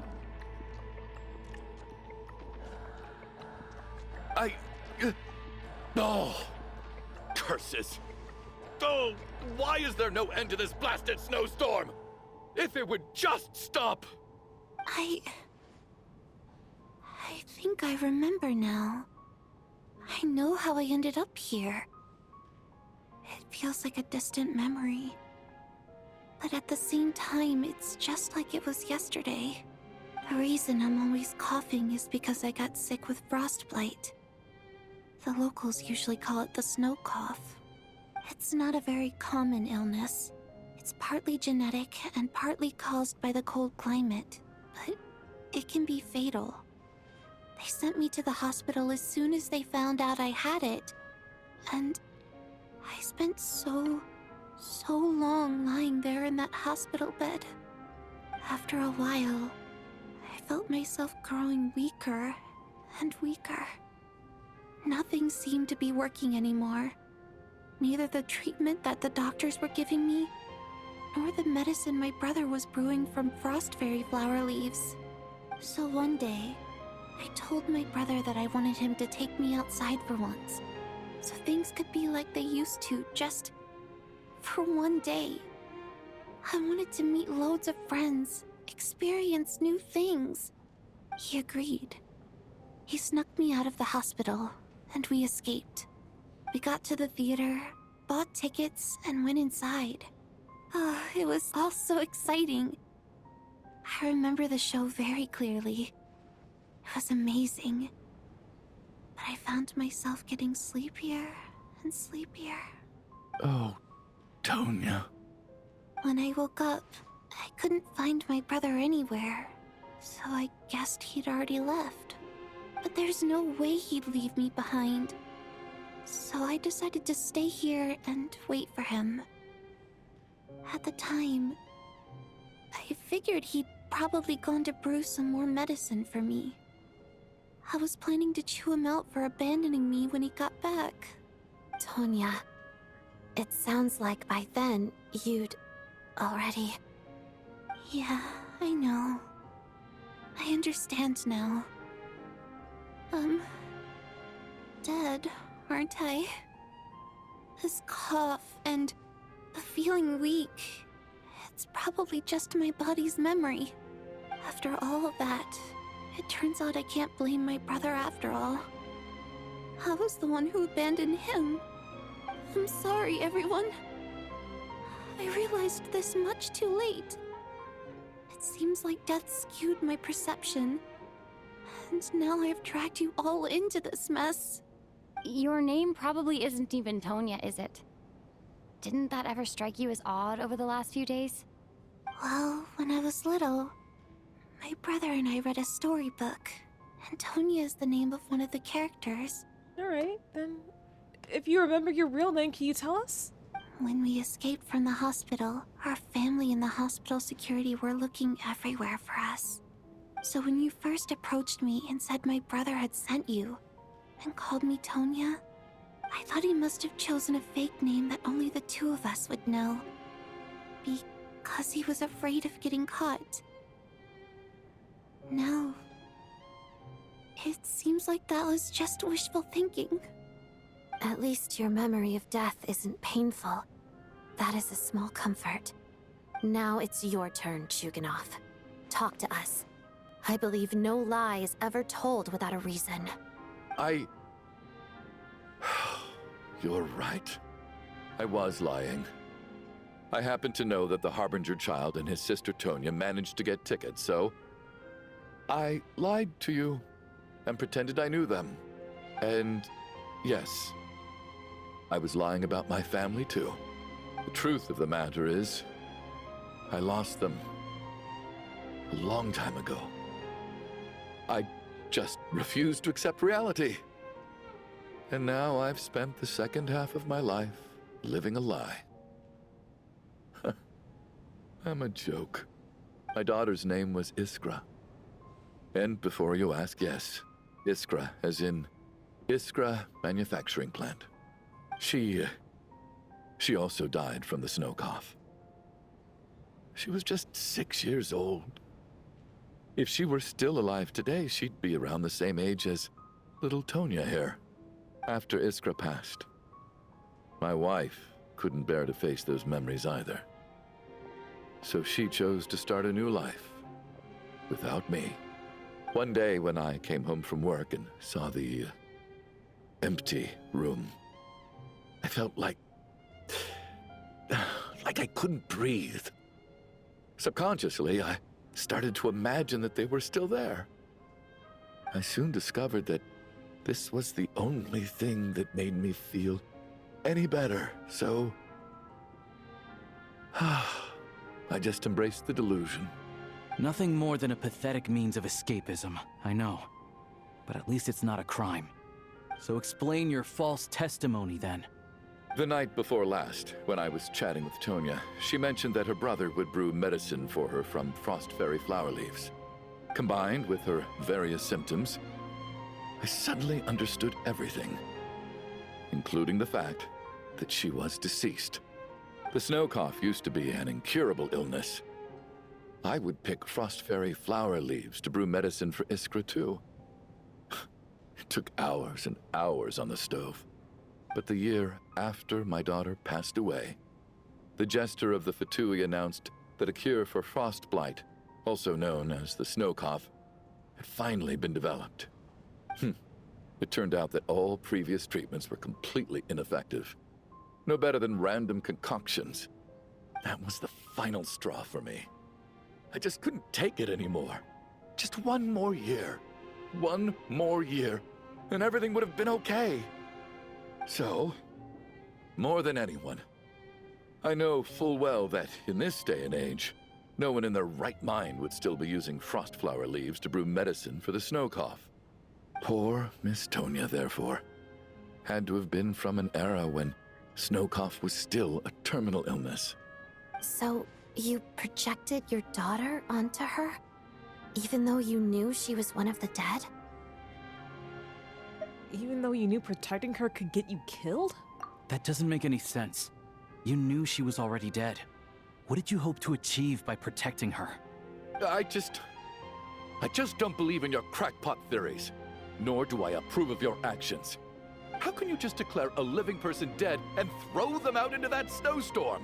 Hey, in our defense, Shram and Mitya walked out on their own. They walked out. It was their decision. I didn't want Mitya to go. I didn't really think he was the dead person. Mitya's gone. My good buddy Shram's gone. And now it's Tonya's turn, isn't it? The others I can make my peace with, but little Miss Tonya, here she is, standing right in front of us, alive and breathing, and fighting her own battles. Yet you're quite happy to say she's dead? Yeah, that one guy just went out to go get us some blankets. He never returned. I just want her to live. Once this snowstorm is over, the very moment it stops, I'm going to march out that door and find someone who can fetch the very best medicine for her snow cough. I'll be damned if I'm gonna let you cast her out into the snowstorm before I have the chance to cure her. Okay, you're really projecting your daughter onto her. Not again! Not this time! Not when the cure is right within our grasp! I'd never be able to forgive myself. Mr. Chuganov, stop. I can't let you do this. Tonya. By the sounds of it, you've known I was dead since the night before last, right? I really liked Mr. Valeri, Mr. Mitya, and Miss Vodyanitsa. And now they're all dead because of me. Yeah, he's definitely in his Delulu era. And it killed people. I'm not happy about that. The reality is, you've been trying to fight your own demons through me. But all you've really done is trap me inside your delusion along with you. No! Listen to me. I want to save you. I do! Well, at this point, I'm quite sure that I'm dead. I don't need to be saved. The time I got to spend with all of you is more than enough for me. Despite all the bad things that kept happening, I got to meet so many interesting people and spend so many days and nights by your side. Since the day I escaped that hospital until now, this has been an adventure I never even dared to dream of. I'm very fond of you all. If it were only possible, I'd trade my soul to bring back the ones who died. If it meant things didn't have to end like this. And that's why I'm not fond of you at all, Mr. Chuganov. I'm sorry. It's them that you owe an apology to, sir. Not me. Well then, I suppose this is it. It's time for my adventure to end. I've caused enough trouble. We found the imposter, guys. But why does it hurt so much? You're leaving already? It's still early. Don't you want to stay a little longer? No, thank you. Oh, and by the way, my name is Patashka. It was nice meeting you all. Goodbye, Patashka.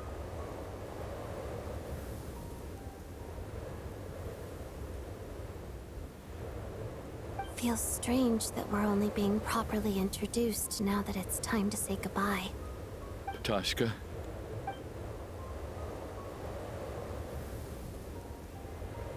What are you doing, Chuganov? Are you crazy? Let me leave. I can't keep lying to myself anymore. In your dreams. Don't think you're getting off that easy when you had a hand in the deaths of so many people. Oh, I guess... Oh, could he be technically charged with a crime since he knew that her staying here would eventually lead to more deaths? The Fatui have honed quite an array of enhanced interrogation techniques since they were founded. Once we're out of here, Lelik will personally give you a taste of every last one.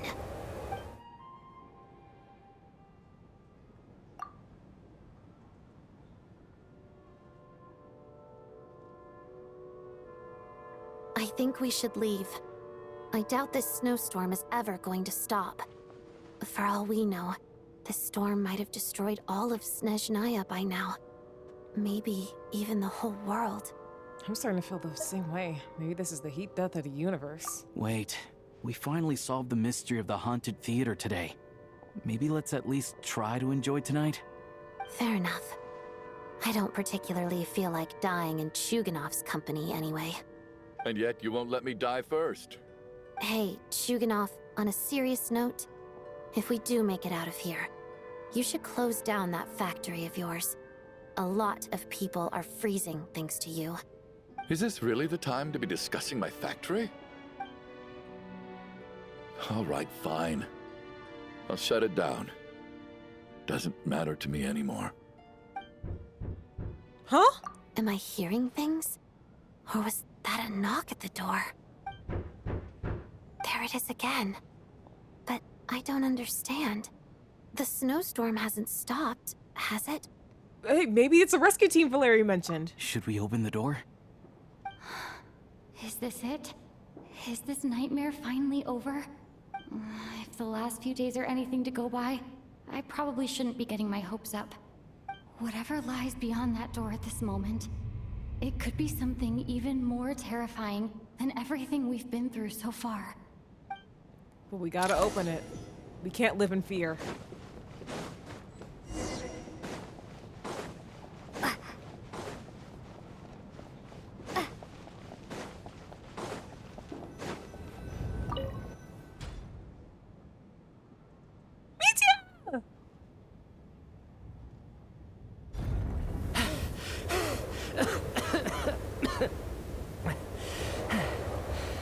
Hey everyone, I'm back. How are you doing? Feeling any better? Much better, thanks. Whew, it is so good to have you guys here. I was a little worried that the theater would be empty by the time I got back. Let me see. Oh, his fingers! Tonya and Vodyanitsa are missing, which means Vodyanitsa died last night. And then you discovered that Tonya was the other dead person. Am I right? Not Tonya. Pitashka. First, tell us how you made it back here. Given the conditions outside, no one should be able to return alive.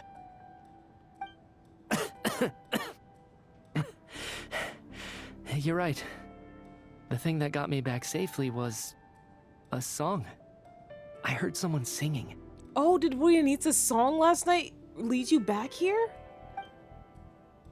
After walking into the snowstorm, my mind grew hazy. I don't know how long I walked through the storm before my mind completely slipped away. Then, suddenly, I heard the sound of singing. The voice instantly brought me back to my senses, and I regained consciousness. So I followed the voice, searching for the source of the singing. I searched and searched, until finally, just a few moments ago, there was the entrance to the theater, right in front of me. Wait, the singing? I've actually never performed this song in the theater before, because it has more of a ceremonial purpose for our people. It's not meant for the stage. It means something like, "May those we have lost watch over us, and follow this song back home in the night, so that we might be reunited once more." That must have been Vodyanitsa's requiem. Who knew it actually worked? That song is meant to guide the souls of the dead. Mitya, that must mean that you... Huh. No kidding. Seemed like I guessed right then. This is what I've been so desperate to tell you about. When I first stepped out of the theater, I was still quite lucid. My memory of it is still pretty intact. I remember the outside world being completely different than what I'd expected. It was like this was a world where only the snowstorm existed. There wasn't a trace of any humans or buildings ever having been there.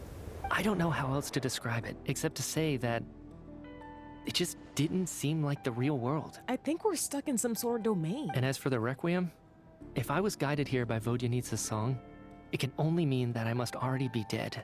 And this is my soul, not my body. But I didn't experience a clear moment of death while I was out there. Nor do I feel any different now than before I walked into the snowstorm. You don't seem any different to me either. In fact, this is something I've been wondering about for a while now. If souls aren't physical, shouldn't they lack tangible form? Both Shram and Patoshka were clearly deceased, and yet their souls didn't look or feel like what if ghosts all at of our all. souls are They were trapped visible, somewhere? tangible. No different than you or me. This raises a truly terrible thought. Is that really what Mitya is suggesting?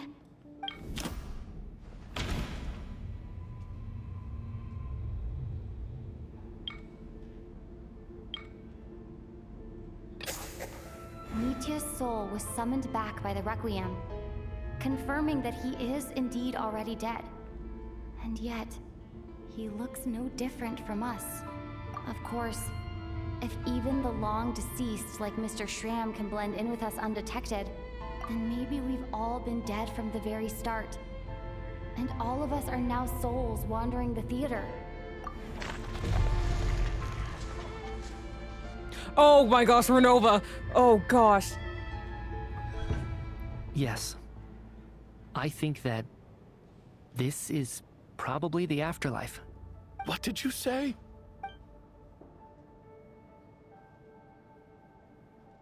You heard me. We died in the theater. All of us did.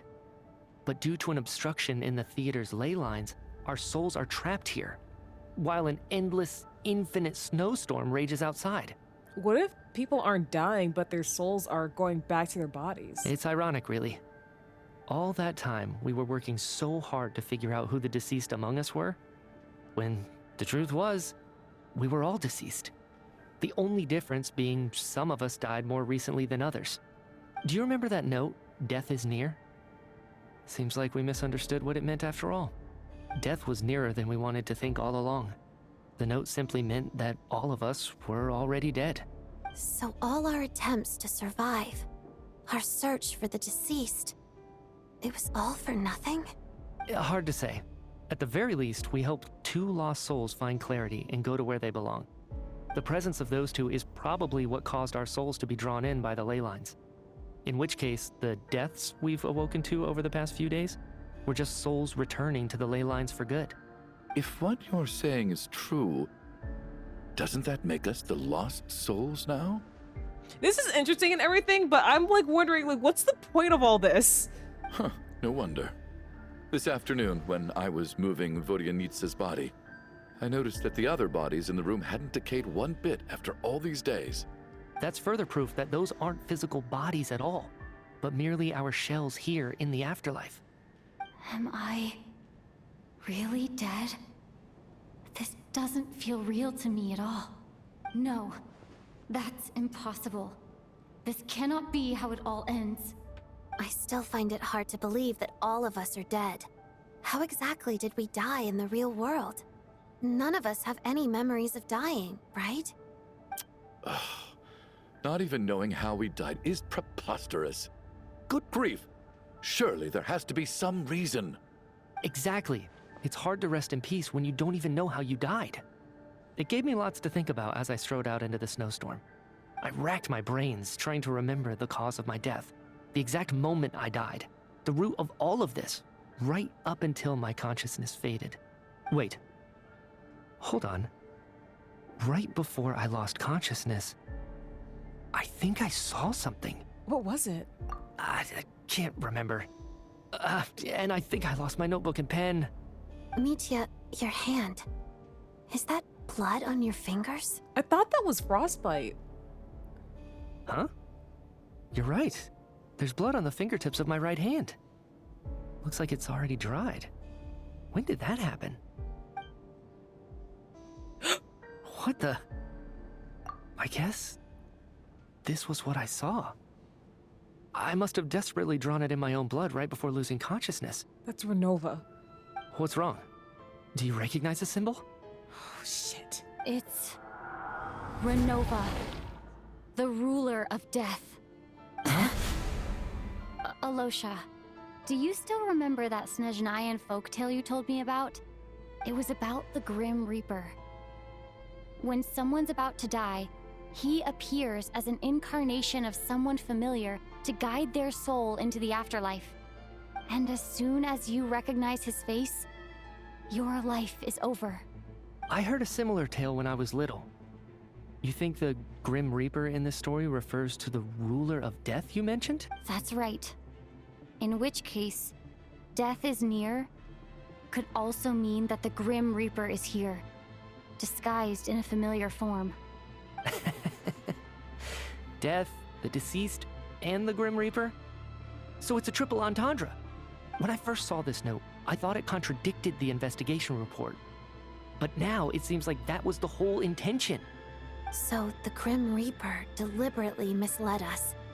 Then, we started suspecting each other and searched for the deceased while they hid in plain sight. By that logic, the one person most likely to be the Grim Reaper incarnate is...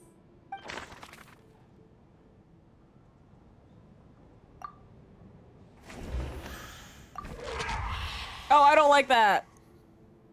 No doubt about it. It's Alosha. Looking back at how everyone has acted over the past few days, Alosha Oh, is I was most likely right! the Grim Reaper lurking among us.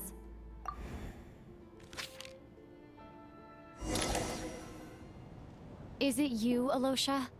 You were the first to discover the investigation report, and you had plenty of time to slip the note inside to mislead us. So? Surely you can't suspect me based on that alone. What if someone else found the investigation report first, slipped the note inside, and then put it back without telling anyone? Oh, I thought I was like, is it gonna be me? Is it gonna be me? Did I select myself? There's no denying it. The note could easily have been slipped in much earlier than it was discovered. That's not all.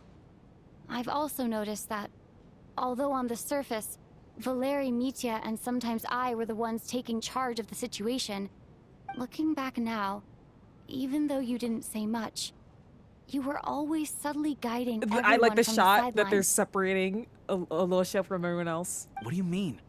You were the one who emphasized how dangerous it was outside and insisted we all stay here. It was also you who suggested that we all sleep in the same place. And earlier today, you tried to convince Patashka to stay. I don't understand why, but it was out of character. So, you didn't understand my intentions, and now you're assuming the worst. Seems pretty unreasonable if you ask me. He still won't admit it? Fine. Let's see how he responds to the most damning evidence of all. The biggest question I have right now is, if the Grim Reaper is impersonating Alosha, then where's the real Alosha? When did they switch?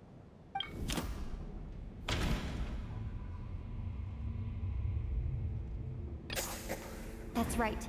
This was the moment. Right at the start, before any victims had even emerged, Alosha was switched with the ruler of death while everyone's guard was still down. Stop! Stop! Renova, please! You're freaking me out! When all this began, right after the performance ended and the snowstorm began to pick up, no one suspected anything unusual. We just assumed we were snowed in. It wasn't until we discovered the bodies the morning after that we realized something out of the ordinary was going on. But it's clear now that the oddities actually started earlier than that, when Dimov walked into the snowstorm and never came back. Right. So Mr. Dimov was the first victim, not Sobolova and Torgov. And if we pinpoint that moment as the beginning of this incident, Oh, then not the one heartbeats. thing becomes clear. Alosha, you are the only person who walked into the snowstorm and came back without the help of Vojanitsa's Requiem. More precisely, Alosha never came back at all. The one who came back was the Grim Reaper. Not bad. Well, since you've backed me into a corner, I suppose there's no point in keeping up the act anymore. Alosha? You're the Grim Reaper? I am no such tired cliché. Mortals should address me as the ruler of death. Before being wiped out for good, you identified the two deceased, and even sensed my presence. A commendable achievement. far beyond what I expected. I heard you can ferry souls. Those deaths each night. Were they your doing? Your initial conclusion was correct. Due to the existence of the two deceased, the ley lines yearned to reclaim those long-lost souls. Every night they devoured an equal number of souls to fill the void. This required no intervention from me. Though, of course, ferrying souls is indeed my authority. Here, take a look.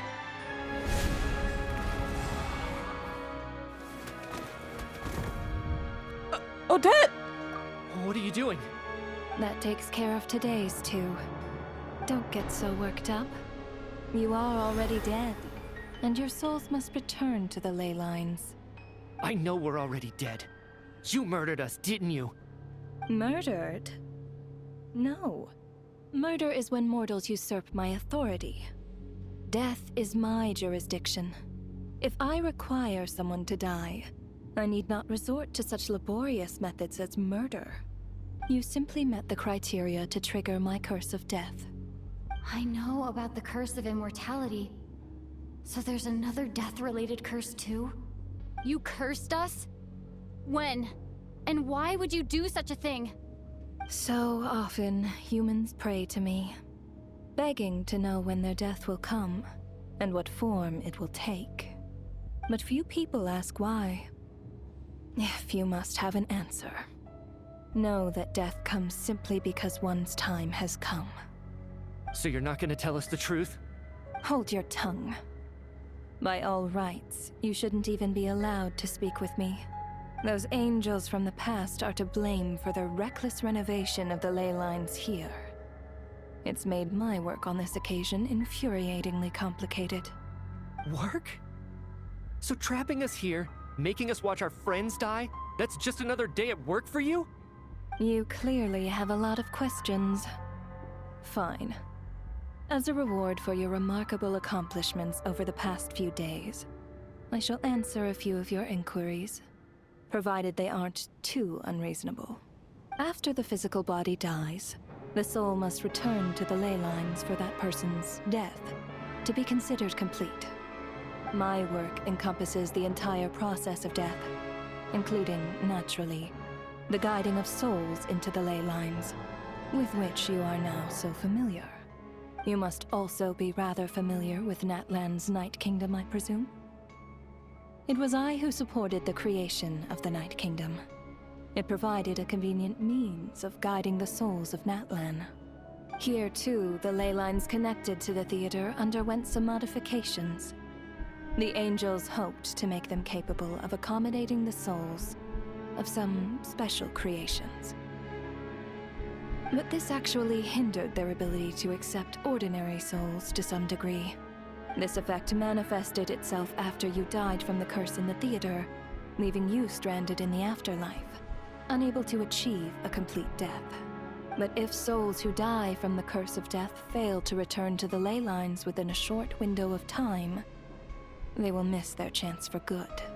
Then, they will remain forever suspended between life and death, no longer subject to the authorities of either. So if you don't resolve this matter soon, and see all our souls return to the ley lines before long, we'll escape your control. Nitya is sharp. This must be what Renova was worried might happen, and the reason she got involved to begin with. But if you have the authority to guide souls, why didn't you just show yourself and get it over with? Why hide among us in the form of Alosha? You seek to understand the mind of a god? Very well. I'll tell you. This is a theater, and I decided I wanted to watch a show about death. That's why I encouraged you to take the events to the stage. I found myself getting quite immersed. I suppose the entertainment you provided makes up for all the trouble you've caused me by being so defiant in the face of death. There. Are you happy with my answer? Can't say I am. Really? But it fits the stereotypes you humans have about gods. Just moments ago, you were complaining about how infuriatingly complicated your work here has been. Work is work, I get it. There are times when it's a huge pain, but you just have to get it done, right? That's a rather unique perspective for a human. You are in fact correct. There is a pain point in this case. Due to the obstruction in the theater's ley lines, there is a hard limit on the number of souls they can receive each day, making it impossible for me to ferry all your souls at once. And that's why it's been 2 every day. Revealing my identity too soon would inevitably have led to futile resistance. And there was a risk that any souls who chose to run would disappear. Then there was the issue of the 2 lost souls you called the deceased. The way you resolved that quandary was all part of my design. That's what I don't understand. If all of us were souls of the dead, what made their presence among us special? For centuries, they have refused to return to the ley lines, exploiting the issues created by the angel civilization so we to did your resist job being for drawn you. in. Centuries of obsession accumulated during this process. You may think of this obsession as the resentment of the dead, and in this quantity, it was a bomb that could have detonated at any moment. It reached the point where I could not afford to leave it unchecked. But the only way to fix it was to help them acknowledge their own deaths, make peace with their regrets, and willingly walk into the snowstorm. Only then, with my guidance, could they finally return to the ley lines. Otherwise, you would not like to know what the consequences would have been. I vaguely remember seeing Patashka, but in the most terrifying form. Was that in a dream? Is that what would have become of her if she hadn't returned to the ley lines? I see your dreams brought you many revelations. So you see, death in fact grants wisdom to mortals. Souls connect to all things in the world and see the chain of cause and effect between them. It's nothing unusual. Anyway, giving psychological counseling to lost souls is not my strong suit. That is more of an angel's role. It was something I could not resolve directly using my authority, so I decided it was easier to leave the bomb defusal to you. Meanwhile, of course, their presence caused the souls of other members of your party to return to the ley lines each night. From where I stand, that was killing 2 birds with 1 stone. Fuck you, Renova. As both issues slowly resolved one another without me having to lift a finger, all I had to do was stay close by and keep the situation under control.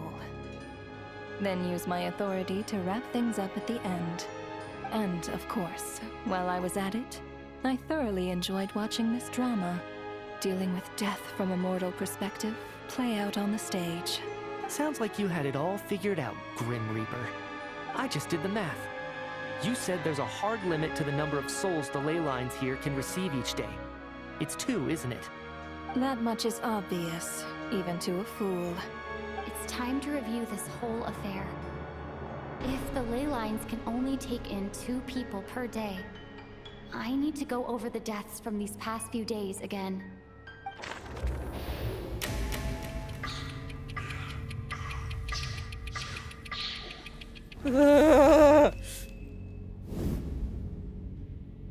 Looking back now, none of us had the faintest idea at the time. From the moment the staff member named Dimov walked into the snowstorm, the incident had already begun. So coolish. Oh, right. No. Sorry, my bad.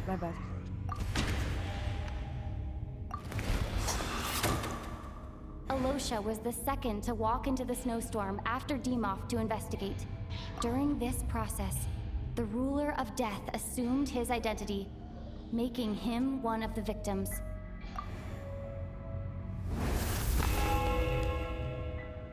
During our first night in the theater, everyone was caught up in the novelty of it all. No one could have expected there would be victims the very next morning. Despite all the confusion, and with the help of hindsight, we finally began to realize that something was amiss with the snowstorm.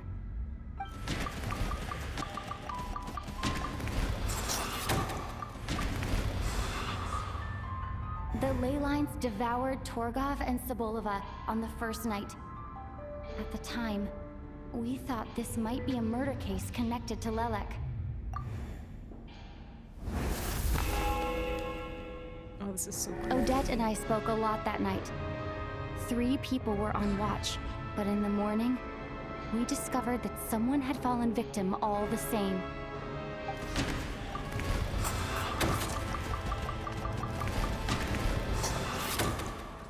The deaths of Kulish and Ranpana caused everyone to stop suspecting Lelek.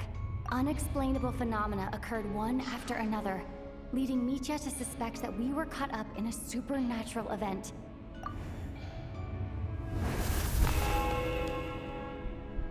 Later, we discovered that there seemed to be an extra person among us, and subsequently discovered the existence of the deceased.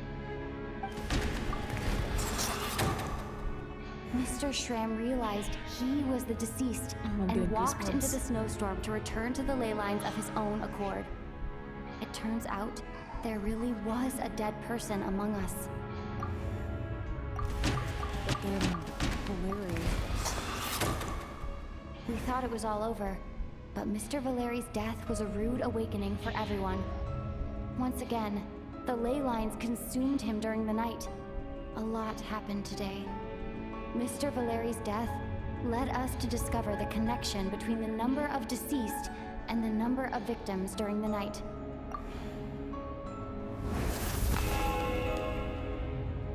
The fact that there was more than one deceased seemed to bring us back to square one. Odette revealed some information she had been keeping to herself. Okay, well, he did Although go. Mitya did indeed walk into the snowstorm that day, Okay, so he where I was like, returned from the ley lines with the help of Vodyanitsa's requiem. The void in the ley lines hasn't been filled. So, let's rule out Mitya for now.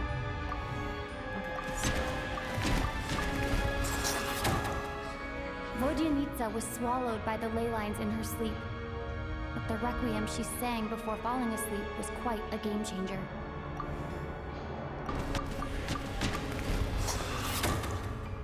As it happened, Patashka filled the void left by Mitya's return from the ley lines by walking into the snowstorm this morning. The girl I thought was Child's sister, Tonya, turned out to be another of the theater's deceased. Come to think of it, Patashka was about to walk into the snowstorm at that time, and Renova, unaware that Mitya would return, was concerned that her soul would overflow from the ley lines. That's why she used Alosha's voice to try and persuade her to stay behind. Looking back, I suppose that was an early slip-up on her part. the characters who died today. No one could have expected anyone who walked into the snowstorm to return. But just after nightfall, Mitya returned, bringing crucial information with him. Various truths began to surface, including that all of us were already dead, and that the ruler of death was here among us. Was taking a picture in the theater the cause of the death curse? After revealing her true form, Renova callously claimed 2 souls.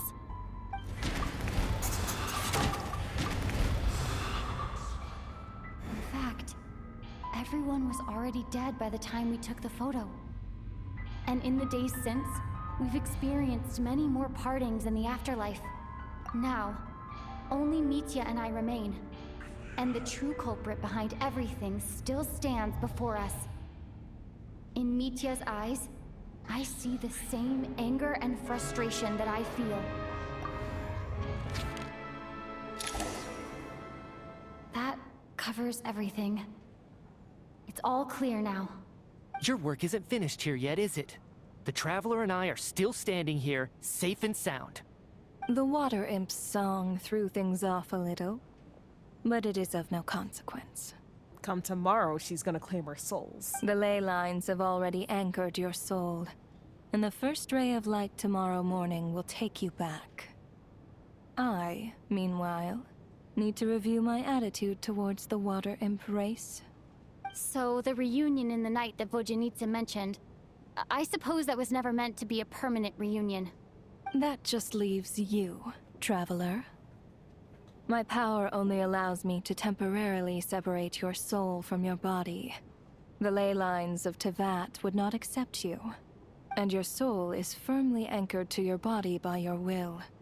For a descender like you, who is not bound by Tevat's rules, your death can only be brought through the most violent of means, such as directly destroying either your body or soul. But you haven't done that yet, have you? Thanks for letting me know that at least I can still be saved. I have no interest in involving myself with Descenders. For now. Although, this may change if Asmodee remains missing, or you insist on interfering with our affairs. One last question then. All our struggles and sacrifices here, they were meaningless from the very beginning, weren't they? Death abides no reason. Besides, what you call sacrifice is merely a concept created by humanity. To me, it is nothing more than a self-indulgent charade in the face of death. Mere mortals fantasizing that their actions could reclaim something from my grasp. A truly laughable idea.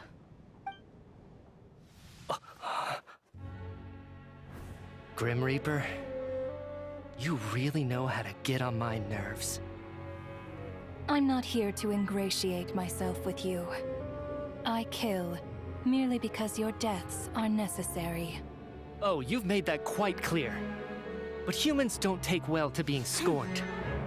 Not even by the gods. Ooh, let's go!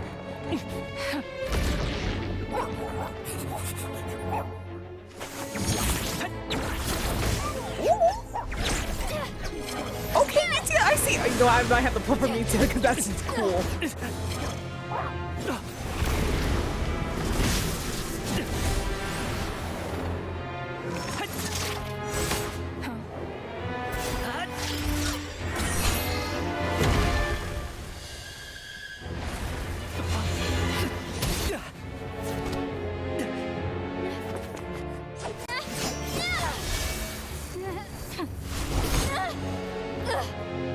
This is futile.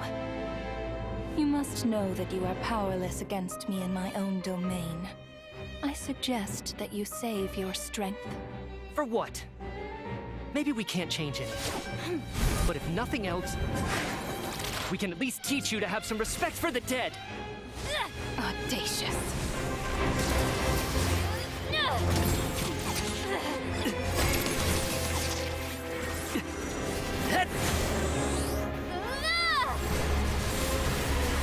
Ooh, wait, Stellar Swirl!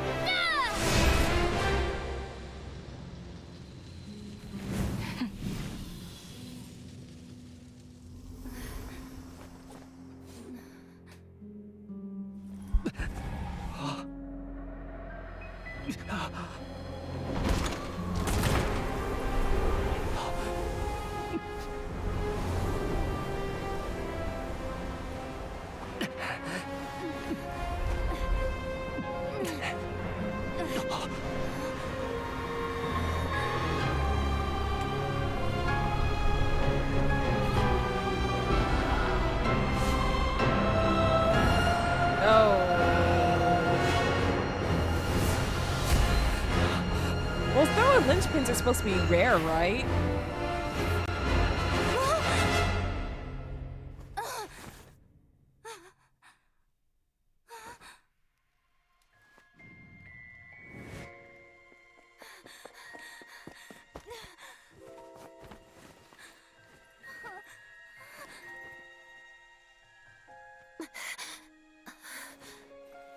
Oh.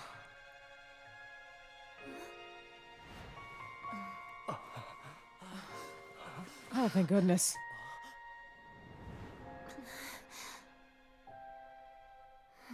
Oh.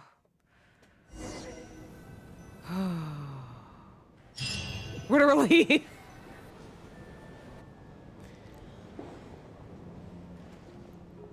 How are you holding up, Odette? What happened to me? How much do you remember?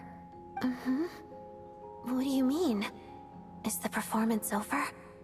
I can't seem to recall what happened. Has Odette already forgotten? Well, everyone else has to abide by the rules of Tibet except for you, Lumine.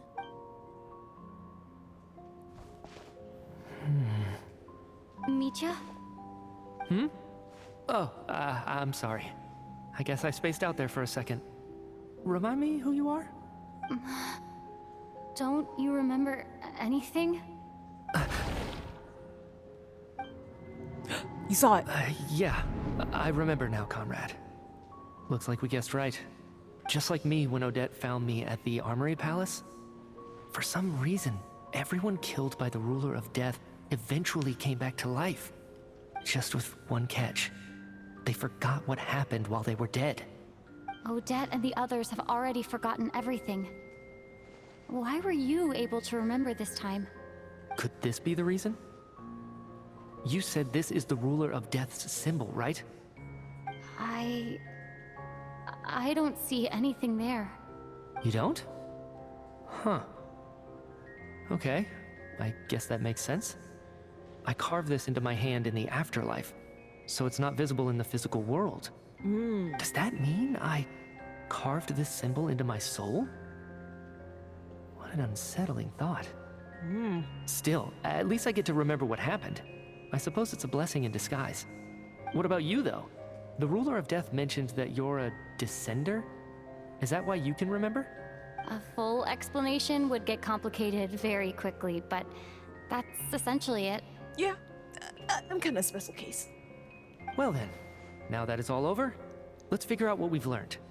The first thing I notice is that everything here is precisely as we left it, right before our deaths. This confirms that time passes differently in the afterlife than in the real world. They say that right before death, time slows down and your whole life flashes before your eyes. That must be how you know you have one foot in the afterlife by that point. Anyway, clearly the few days we spent in the afterlife probably only amounted to a few short minutes in the real world. This also aligns with previous reports of widespread temporary memory loss among the Armory Palace personnel. Now it seems likely that those were all brief deaths caused by the Grim Reaper's so-called curse of death. To those unaware of the truth, dying and coming back to life must feel similar to a short bout of catatonia.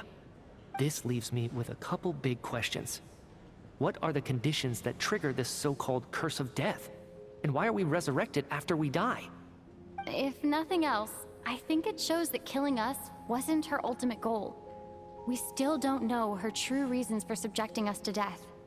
Right. This time only got complicated because of the situation with the theater's ley lines. That's why she had to approach it differently. If the previous incidents of amnesia among the researchers are anything to go by, killing us is usually a pretty routine matter. Come to think of it, wasn't I about to note something down before I died? I can't remember what it was, but I think it was something related to my research project? Sorry, Traveler. I'll catch up with you again later. Right now, I have to make a trip back to the Armory Palace. Don't die on the way there, please. Ma'am, if I may, no one of your description has ever shown up in my investigations into Mr. Mitya's friends. Ma'am, if I... Yet, you two seem very familiar with each other. Could you perhaps tell me where he was in such a rush to get to? The Armory Palace, in fact. And, by the way, have we ever crossed paths? Forgive the presumptuousness, but I feel a vague and indescribable sense of familiarity about you. I can explain everything. Could you help me gather everyone in the theater in one place? Everyone gathers on stage once again, but this time you do so in the real world, without everything outside being devoured by a snowstorm.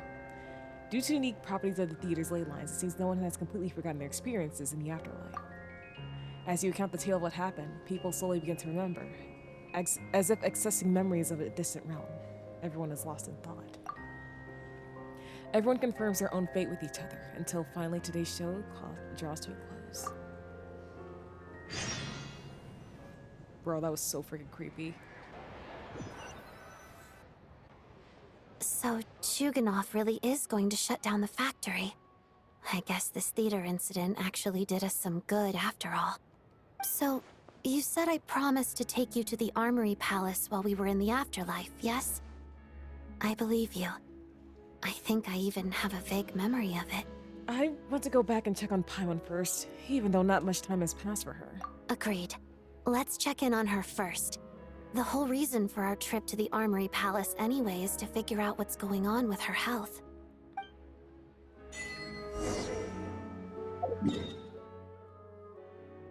Bro, okay, so that was the reason behind it. I wonder if the curse of death, like, it seems like the curse of death has something to do with Mitya's research. So maybe Renova is like killing people because they're getting close to a truth that they shouldn't know.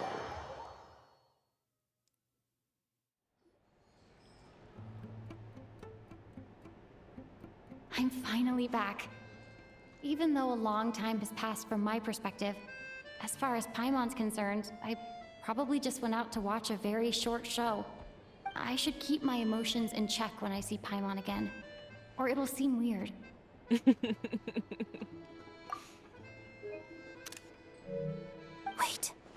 The atmosphere here feels off. What do you mean? Is there danger? Shh. Stay quiet. Let's go inside and take a look. Have we still not been able to notify Child yet? We need new orders. What if that person comes back again? What happened? What were you just talking about? I'm so sorry. Under the circumstances, there was really nothing we could do. Are you telling me Piero took Paimon somewhere? Tell me, what happened to Paimon? It was the Jester. Okay, He yep. came here in person and escorted Miss Paimon away. Where did he go? He's the director of the Fatui. His authority supersedes all others and cannot be questioned. There was nothing we could do. The Jester? How long ago did he leave? And what was Paimon's status? It was about an hour ago. Miss Paimon was fast asleep at the time. The Jester simply walked off with her as if it was only natural. I assure you, he absolutely did not use any force. For a you know where Jester, they he went? is not funny at all. The Armory Palace, most likely. Lord Piero, the Jester, has been overseeing the experiments there lately, keeping a close eye on their progress. Everyone in the Fatui has heard about it by now. I'm surprised he came in person. Whatever his reason for taking Paimon, he'll most likely return to the Armory Palace first, which is exactly where we were headed anyway. No, Piero seems to know Paimon, so it's like... Oh, wait, hold on. Hold the phone. Something Renova mentioned earlier. She said that the ley lines under the theater were altered so that they could accept special beings that were created. What if Paimon is one of those beings?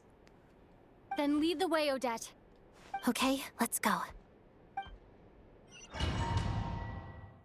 Okay, Piero, I got a bone to pick with you. I know you saved Paimon once, but why the hell did you take her away? It's just up ahead. Quick, let's get inside. No, I'll go alone. You know I'm planning to force my way in. You're with the Fatui, so you should stay outside. I was hardly planning on taking you through the official channels anyway. I'm here to force my way in, just like you. I may be a Fatus, but I'm also Lelik, enemy of Project Stuzha. Paimon's safety is paramount right now. With me around, you'll have an extra pair of hands. There might be devices inside that are easier for an insider to deal with. If you say so. Let's go. There's no time to hesitate.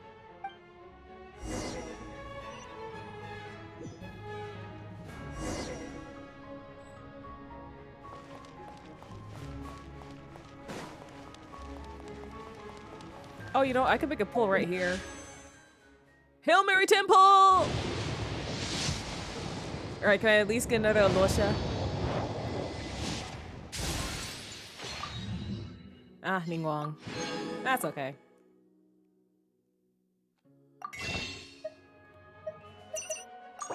It's not quite.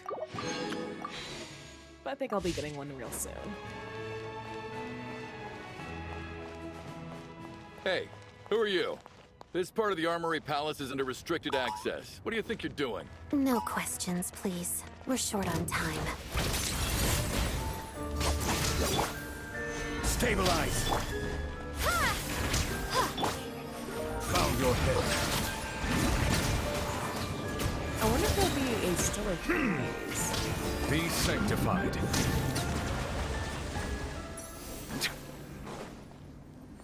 Oh, even more, huh? I'll make short work of you. Surge! Up the ante!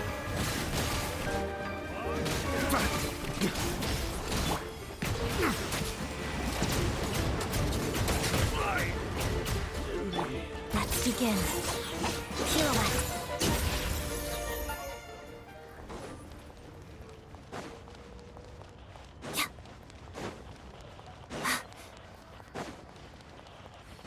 Trespass at your peril. Crystalline Adagio. A brief breath. That's it. Pas de deux. Shadow me. Order guide you. Solidify! Fighting Frost!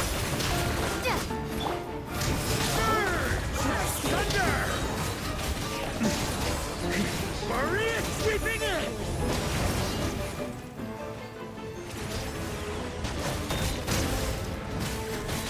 Cryostorm! Let's begin. Witness the snowstorm's grace. Where'd you go? Pirouette.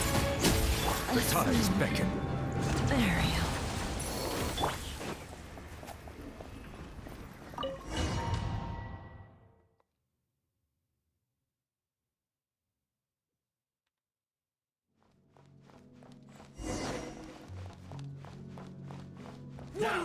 Do you have a pass? Where are you coming from? So, you're intruders, huh? Don't blame me for what happens next! I can say the same to you. You're coming in between me and Paimon. Up the ante! Didn't take too long. Not the way, motherfuckers. I'm here to kick ass and chew bubblegum. I'm all out of Armory gum. Palace is hidden this deep in? This place is much bigger than I imagined. They're conducting top secret research after all. The deeper it's hidden, the better, is standard Fatui logic.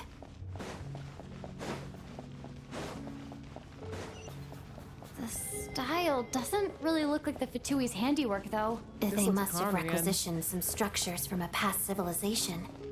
It also served. Intruders! Stay alert!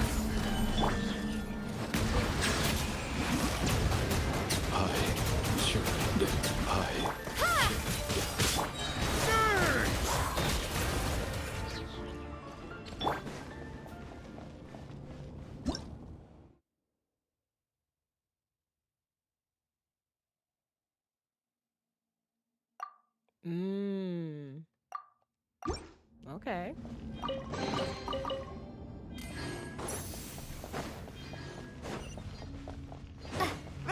Intruders? Don't come any closer!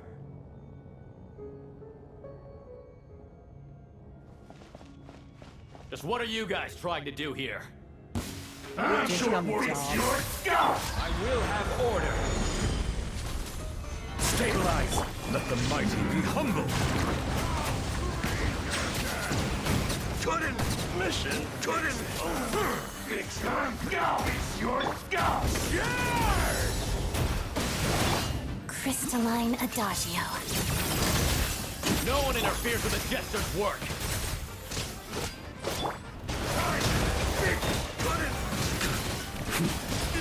Get out of here. Sir.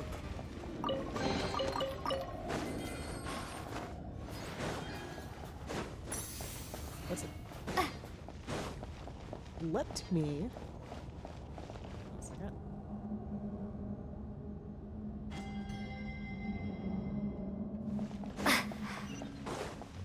I had to get rid of a bot. Oh, right.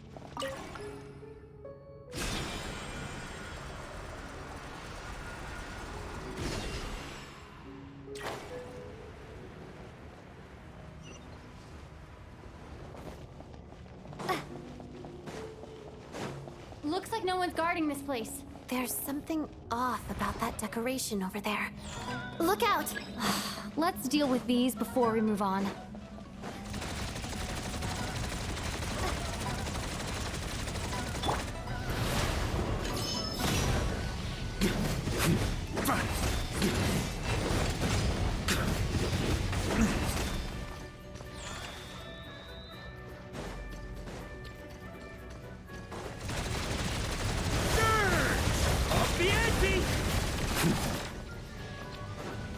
This is order.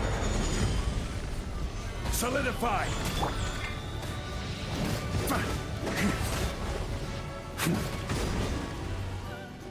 Anyone else?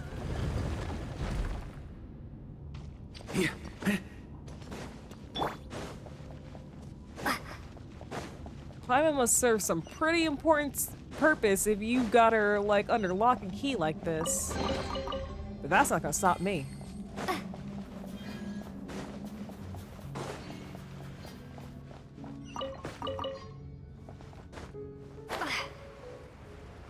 The researchers here probably don't know that we're uninvited guests.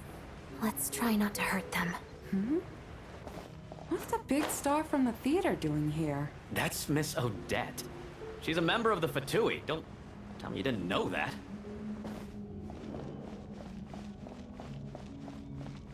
Was the whole reason for Project Snezhnaya to support the research here at the Armory Palace? Just what are the Fatui and the Tsaritsa planning?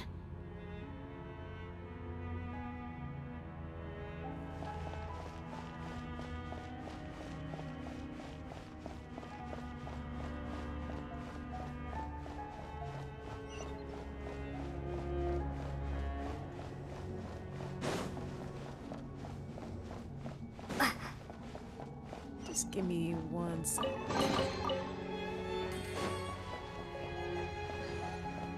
Whoa! Who are you? Never seen you around here before. Looks like there's no way through here. Maybe using the power of this prism could help? Oh, whoops. I got a little sidetracked. Whoops. Yep.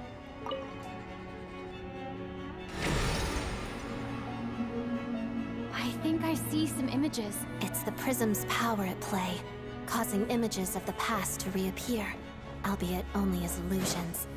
Let's make our way through here. Paimon and the Jester? Is this another scene from the past? Yes.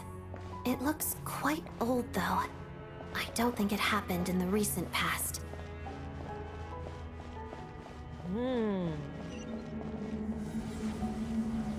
What's going on here? What happened? The source seems to be the Armory Palace. They must have started some large-scale experiment. Wait, what if this has something to do with Paimon? We need to hurry!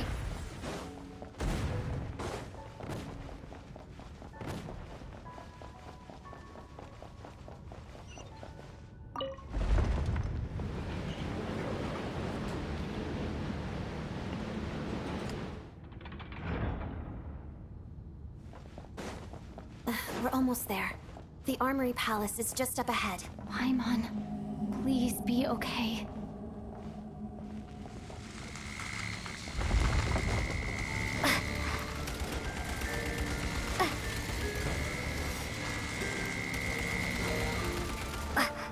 Listen, if I don't have to get rid of you, specifically. What's going on? Wait, I remember this feeling. It's the curse of death. No, not now. Why is the curse of death striking again already? Odette?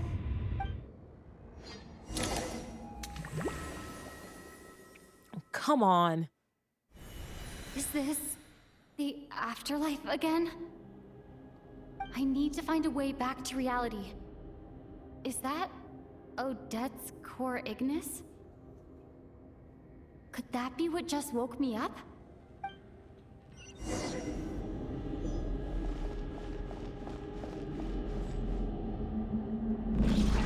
Oh, God.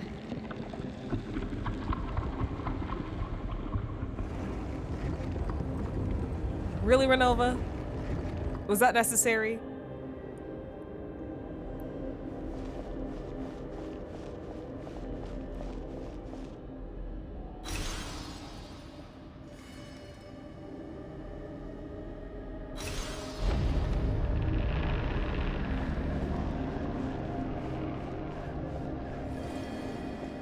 Not the black mist, bro.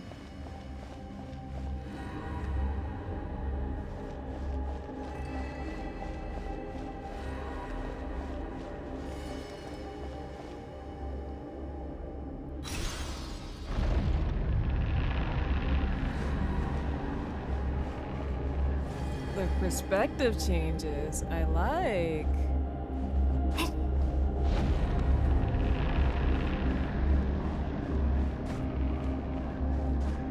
Alright, there we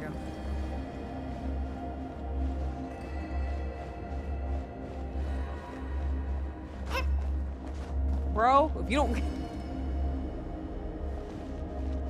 Like, if you don't let me up...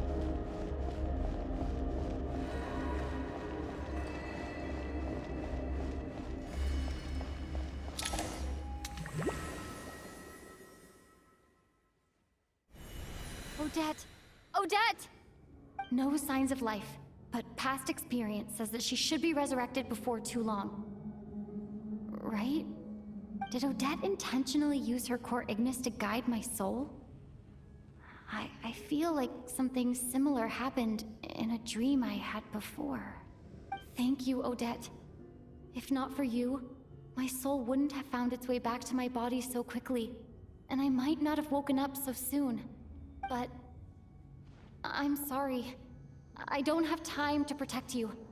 I have to use the time you bought me to get Paimon back.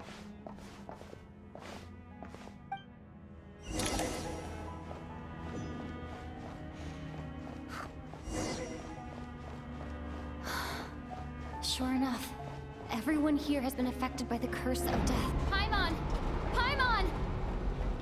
No, wait. Paimon probably didn't escape Renova's curse either. She won't be able to respond to me right now. I'll have to find her myself.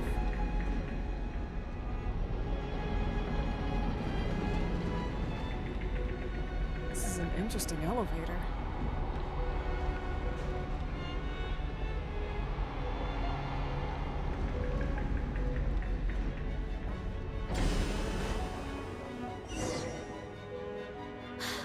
Found her!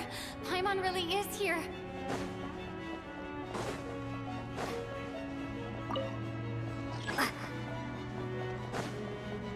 Nidya! Is this the laboratory he works in?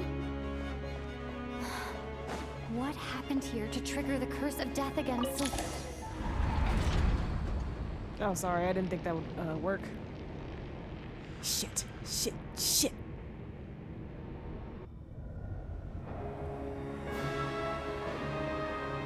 Why are you here in person?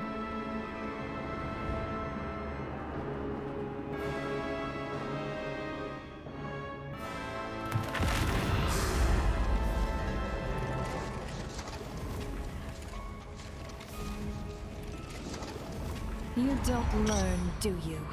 Nova? You've already been involved in one mass death, and now you show up at the scene of another. This might have passed for a coincidence the first time, but a second time? Am I to assume you are intentionally interfering in Snezhnaya's affairs? No, I'm just trying to get back to Paimon! Judging by your expression, it seems that you understand little of what is going on here. In that case, a word to the wise. Do not interfere in Snezhnaya's affairs. A civilization that fails to learn its lesson constantly depletes its own worth. It will one day lose any reason for its existence. And as a descender, you are perfectly suited to be the lifeline to which a dying civilization might desperately cling. Consider your position carefully. No advice needed. I'll make my own judgments. Suit yourself. When the day of reckoning arrives, not even a descender can hope to escape unscathed. The time for resurrection fast approaches. The mortals here are not yet worthy to behold my form. So that will be all for today.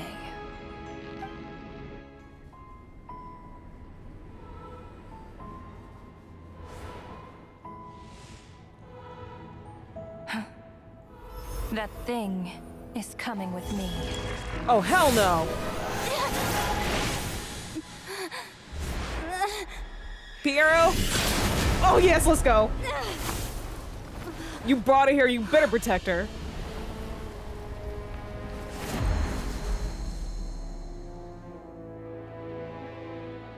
You awoke sooner than I thought.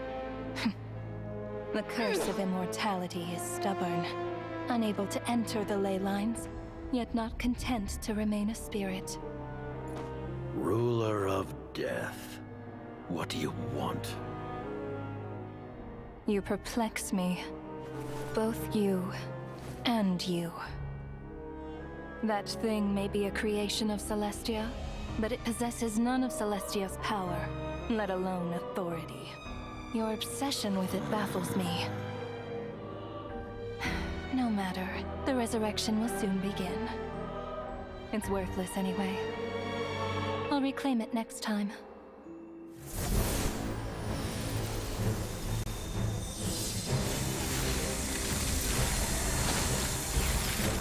Hey, who says there'll be a next time?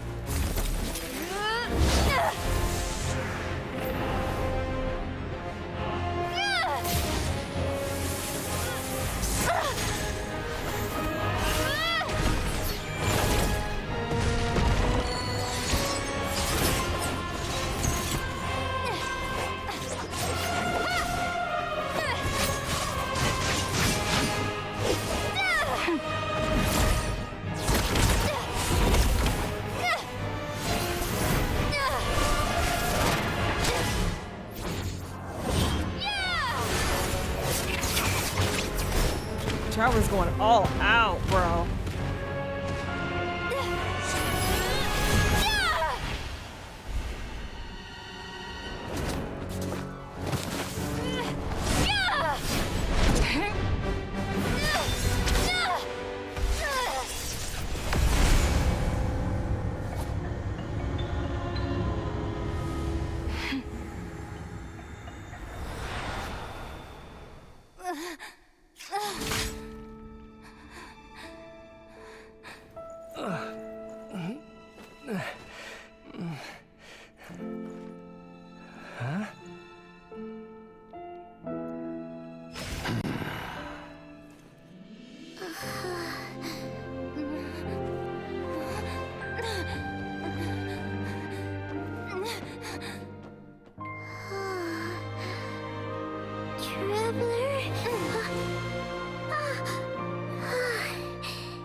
I missed you, Paimon. What are you talking about? We haven't even been apart for that long, have we? Oh, in your perspective, no. In mine, it's been too long. It was different this time. You seem to be in pretty good shape. Yeah, Paimon's back in tip-top condition. It's the weirdest thing. Paimon fell asleep earlier, and when she woke up, she found herself here. The Jester and that guy talking to him used some kind of energy on Paimon. And she could kind of feel it canceling out that other thing that was making her feel unwell.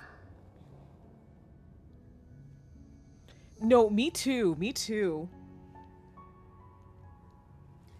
Like, yes, Asmodee, the shade of space, did whoop, like, mine and my brother's asses, but we're gonna get them back. So, Mitya helped too? Apologies for leaving in such a hurry at the theater earlier. I was in a rush to verify some theories. Rest assured that your companion is perfectly safe. We reversed the effects that the experimental energy had on her. The Jester specifically instructed me to do so. I suppose this is our first official meeting, Traveler. I could not let Paimon suffer in her condition for a moment longer, and so I simply took her without explanation. I hope you do not mind. Well, you definitely gave me a scare. For my part, I hope you don't mind that I beat up a few people on the way. But why would a big shot like you care about what happens to Paimon? As I said when you first arrived in Snezhnaya, we once spent some time together in the distant past. Oh yeah, you did mention that. And Paimon did think you seemed strangely familiar the first time we met. I'm afraid the reminiscing will have to wait. Mitya, let us continue with the report. What conclusions, if any, did you reach from conducting the final experiment of our energy research ahead of schedule? The good news is, my hypothesis regarding the Ruler of Death has been verified. As for the bad news, I recommend we suspend the experiments and Project Mistelton until further notice. Currently, we have no means with which to make a breakthrough. I say this purely as a scientist, guided by reason alone. I will trust your judgment. We shall put the project on hold until the Ruler of Death has been eliminated. Wait, what are you guys talking about? You want to get rid of Renova? Like, how? By killing her? What do you mean? Stop calling out these things! What do you mean? What did I call out? What did I call out? That part. Oh, are you talking about how I was like, wait, the ley lines at the theater were meant to accept certain beings that were created, and maybe Paimon's one of those beings? Yeah, I called that shit. By whatever means necessary, so long as it removes the threat she poses to us. Until then, everything we do will be in vain. After what just happened, I've ascertained Renova's goal. Or rather, the trigger condition for the Curse of Death. Okay, then what did I call out? You're gonna have to remind me. I've just been yapping. Okay, let's hear it. What she's doing is blocking Snezhnaya's technological progress, preventing us from possessing any means with which to threaten the heavenly principles. Just like the little lapdog she is. So, any ideas, research, or experiments that lead to technological progress can trigger the curse. Just now, for instance, I was set to launch a final phase energy experiment ahead of schedule. If the experiment was successful, we could have achieved a crucial breakthrough. Wait, what was just said?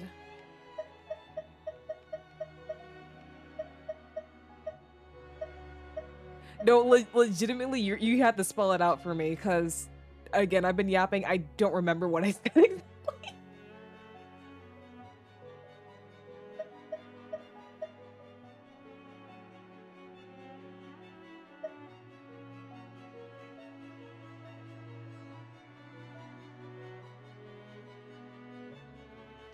What did who say?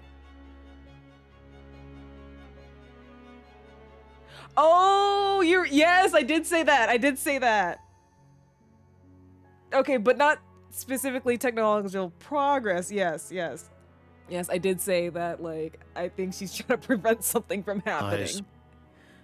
As expected, though, the moment the experiment began, all the researchers, technicians, and witnesses died from the curse. All that effort, not to mention the energy and materials we relied on Project Snezhnaya to gather for us, went to waste. In the end, nothing was gained.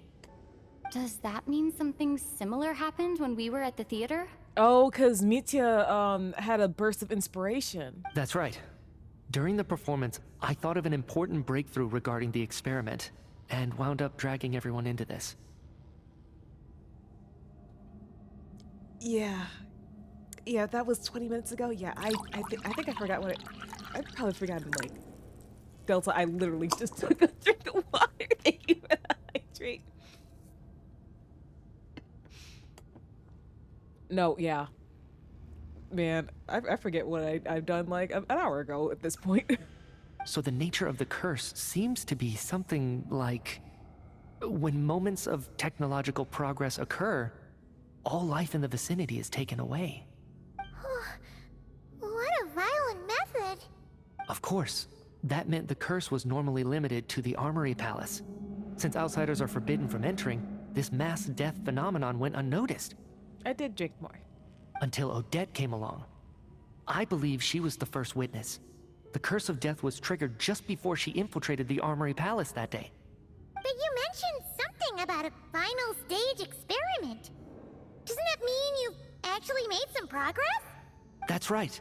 Even with the gods locking certain key components out of reach, humanity can still advance technology in incremental steps accumulated over time. But, as I'm sure Renova anticipated, even incremental progress has its limits, a point where the truth you're seeking must be put to the test in an experiment. You mean the experiment you were just about to do? Yes, we were at a critical juncture, a moment where the quantitative was about to translate into fundamental qualitative change. With this single experiment, we could have brought everything we've worked for to fruition. But now, after already being forced to fumble around in the dark all this time, it feels like we've truly hit an impenetrable wall. As long as Renova's curse of death persists, we won't be able to advance the experiment or obtain any results. And with Project Snezhnaya having been in effect all this time, at our nation's current strength, repeated trial and error is simply unsustainable. Only by eliminating Renova first will it be possible to continue advancing our plans. But she's the ruler of death! She can just kill whoever she wants, right? That's gotta be the scariest power ever! Is it even possible to beat her? We'll see. But one thing's for sure. She definitely can't just do whatever she wants. The best proof of that is me, standing here, very much alive. I think I might pull for me too. You're saying... Wouldn't it be easier to just kill all of us researchers for good? Why resurrect us over and over again? Why let us advance our technology to this point? So, you're saying even the ruler of death has limitations we don't know about? Considering he has a stellar linchpin, I'm going to assume that he's going to be a 5-star. Exactly. And I think that's where the key to our breakthrough lies. Regardless, the ruler of death has always been an obstacle we must overcome. Indeed, we must face life, death, time, and space. After all, our goal is the heavenly principles. The Fatui want to challenge the heavenly principles? For a long time, I've had a vague suspicion the Fatui and the Tsaritsa were targeting the heavenly principles. But hearing the Jester admit it is still a shock. No wonder that Tsaritsa's goal has always been kept a secret from the people. What kind of road will that lead Snezhnaya down?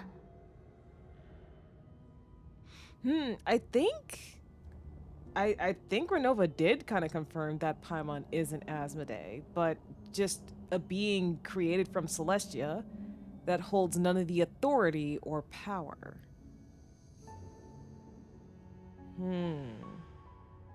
Is that why Paimon has a crown? In that case...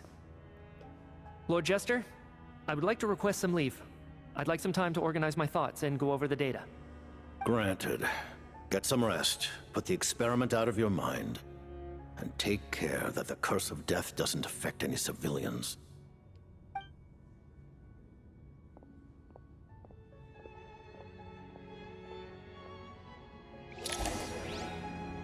Alright. I got some questions for you, mister. Yeah, he doesn't seem like a bad dude. While there is yet time, allow me to offer you my hospitality, honored guest of Snezhnaya. Is there anything you wish to know? Okay, about Project, Mistlin. I remember hearing the term Mistleton from Columbina. Yeah! Paimon wanted to ask about that when the name came up just now. What is it? Paimon's heard of Project Snezhnaya, but not this one. As you know, Project Snezhnaya is a series of measures enacted to consolidate our nation's resources, the greater purpose of which is to serve Project Mistleton. Many of the things you have encountered thus far are essentially for the advancement of that project. This includes the Kuvaki Experimental Design Bureau in Notdry. Researching Kuvaki was merely a facade. Its core objective was to use local resources and research findings to build Mistleton itself. So big-ass weapon. And that's a weapon built for the final battle against the Heavenly Principles, isn't it? Huh? How did you know that? I was given some intel, and I made some deductions. Wait. You must mean that thing over there. Oh, Paimon's gotta take a closer look at this thing. Especially after you guys sent so many people to Nagrai to work on it. Kuvaki alone will not break through Celestia's defenses, let alone challenge the Heavenly Principles. The Heavenly Principles are no doubt accustomed to combating the power of the Light Realm, and elemental energy is simply the power of the human realm, converted to that form by the Heavenly Principles themselves. Any attempt to use this power against its creator would be a futile endeavor. For now, therefore, we have set our sights on the form of energy associated with the Third Descender and the Stellar Linchpins. This may hold the potential to allow Mistleton to contend with the Heavenly Principles. The Heavenly Principles, I believe they were the first Descender to come to Teyvat. Phanes.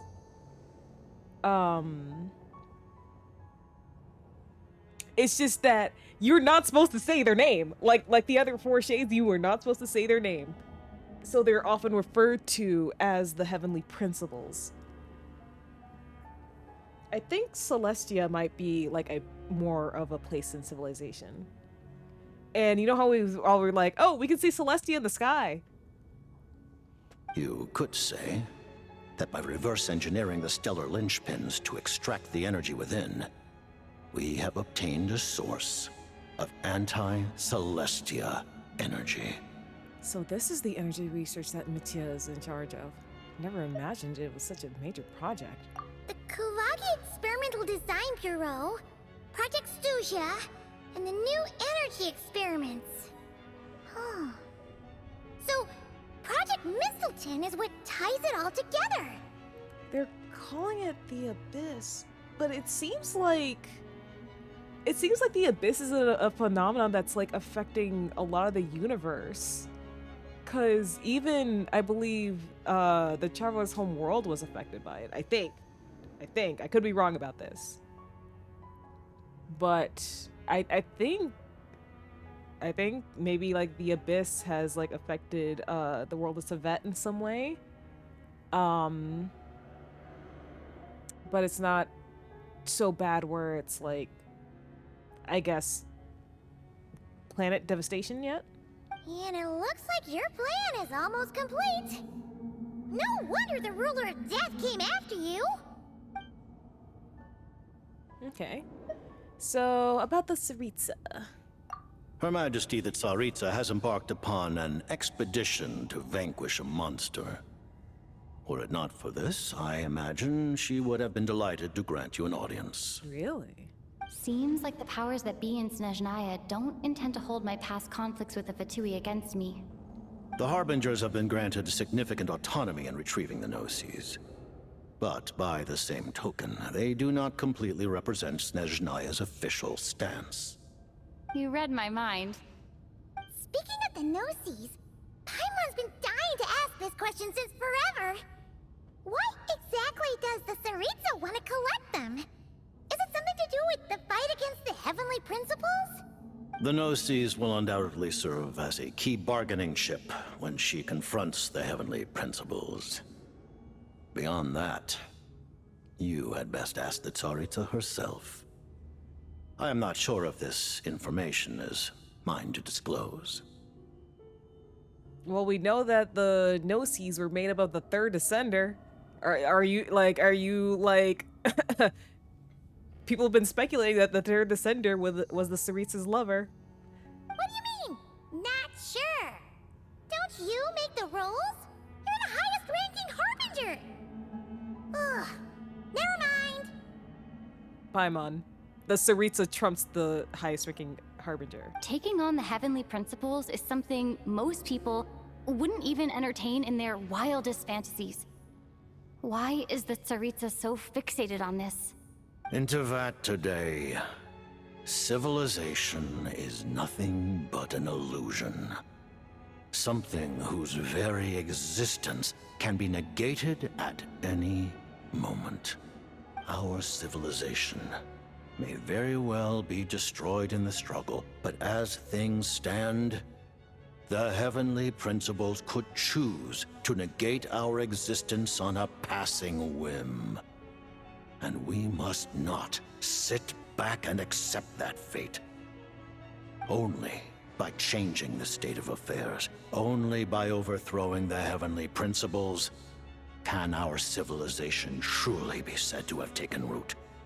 Otherwise, the fate of the people of Conria and Hyperborea is a cycle doomed to repeat itself. Accepting potential destruction in return for getting to control your own fate. Furthermore, perhaps this is still somewhat difficult for you to understand. Are you aware that all the rules of this world are made up of curses? Huh? All of them? Paimon knows about the curse of death you mentioned, and the curse of immortality that you and Dainsleif have. Then, the birth of the Hilly Churls, the rules of Natlan's Ode of Resurrection, those are curses too? Farina's long life seems to stem from a curse placed on her by Focalor as well. Yes. Even a god's love for humanity is a curse the heavenly principles inflicted upon the gods. What? The Tsaritsa has always had ample reason to hate the heavenly principles.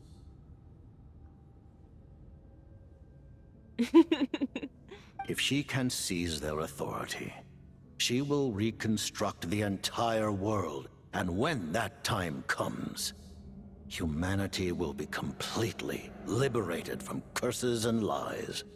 Look forward to it. It will be a world beyond your imagination. Yeah, and is that when we'll have Genshin Impact 2?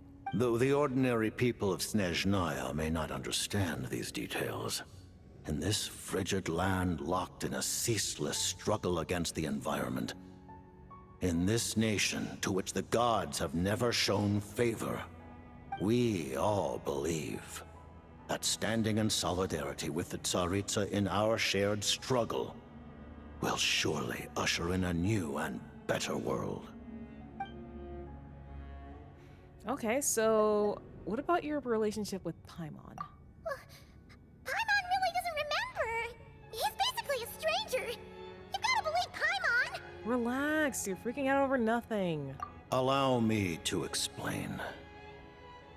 The reason Paimon reacted to the anti-Celestia energy developed by the Armory Palace is because she's a celestial being. Is because she comes from Celestia herself. More specifically, she is one of its creations. Paimon? A creation of Celestia? Oh, right. I was blinded by anger earlier, but thinking back on it, Renova also said that Paimon is a creation of Celestia, but she lacks Celestia's power or authority. As you know, the lunar fragments in Nodcry were pulled down from the sky using Fatui technology. Yeah, that could mean there are other Paimons, but from what Renova was saying, I guess they keep them all locked up in Celestia. But the first application of this technology was in Conria, over 500 years ago. Really? I used this technology upon the heavens, and the response I received was none other than Paimon descending from Celestia.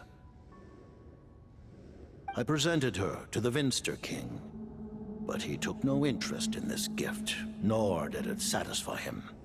Paimon then took up temporary residence in my palace until, of course, the arrival of the Cataclysm.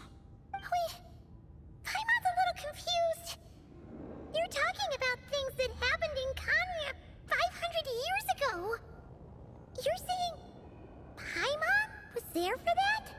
That means Paimon's at least 500 years old.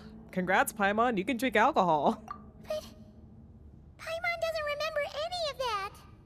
Falling from the sky, being given away as a gift, none of it. Having lived through the cataclysm, perhaps you too were burdened with some manner of curse. Although, losing your memories would indeed be the smallest price I've ever seen paid. But it's not just her memories from Conria. Paimon doesn't even know how she spent the last 500 years. She only has memories from the past few years. No matter how hard she tries to remember. What was Paimon like back in Conria? Did she know a whole lot because she came from Celestia? Was she super smart? Unfortunately, when you arrived in Conria, your consciousness was like that of a newborn infant. None could say what kind of being you once were in Celestia. During the time you lived in Conria, your personality was no different from how it is now. No surprise the Vincer King wasn't exactly taken by your charm. At least it sounds like you were able to fly under the radar. Aw, man! Paimon's plan to get her memories back and become super smart is ruined before it could even start. You know, even though Paimon lost her memories, she still feels weirdly close to you for some reason. That must mean you took pretty good care of Paimon back then, huh? On the contrary, I completely ignored your existence. Damn. I was entirely focused on my struggle against Troptatir the Wise. But now, as I see it, it is as if you are the only sane thing that survived that era of insanity. And thus, are worthy of protection. Noted. Man, Paimon's gotta stop projecting friendship on everyone she meets. But, Traveler? Even though you know Paimon's some creation of Celestia now, you still want her, right? You're not going to abandon her? I feel like the second option is the devs like calling us out. You're still Paimon to me, Paimon. And as long as you're not the Heavenly Principles, we're good. Oh, phew! That's a relief. Paimon's just learning about this too. She's barely even processed it. Okay, alright. Let's talk about what's next. Thank you for telling me so much. I'm a bit surprised, honestly. I didn't expect you to be quite so transparent with me. Is it because I'm the prince's sister? Given the circumstances, the Fatui need not hide anything from our allies. Oh, you consider me an ally? Allies? To advance Project Mistleton, we must first resolve our issue with the Ruler of Death. And if I presume correctly, you have no intention of letting her actions go unpunished either, do you? Oh no, she pissed me all the way off. That's right. Ever since she said she intends to reclaim Paimon when we next meet, I figured reconciliation was out of the question. Against an opponent of this caliber, deliberating over our allegiances would waste time we do not have. We must join forces unreservedly with whomever we can, if we are to stand anything like a fighting chance. You're going to challenge the Ruler of Death? Just for Paimon? But Paimon's only... No buts. I won't back down when it comes to you, Paimon. Thank you. Oh, thank you. Oh, gee. Now Paimon doesn't even know what to say. Anyway, Paimon's super touched. The Tsaritsa will return in triumph in short order, and the Fatui shall hold internal discussions regarding the enemy. The time for us to meet again will come very soon. Got it. Thanks for your help with Paimon. I'll be sure to look after her for you. There was just one other thing. Well, it's just a request, really. Paimon really wants to see what this Mistleton thingy you're gonna use against the Heavenly Principles looks like. Of course, Paimon knows it's top secret and stuff, but she just had to ask. It's okay if the answer's no. Certainly you may. Oh, for real? Actually, maybe it's best not to. What if her Nova satellite pops up again? She might take this chance to... While the technology is not yet fully developed, it has nevertheless reached the stage where Celestia's creations are unable to damage it. In that regard, you may rest assured. Oh. Wow. No wonder Paimon felt so out of sorts recently, even though I was super far away. Alright then! Paimon's ready to take a sneaky peek at this tough, secret super weapon!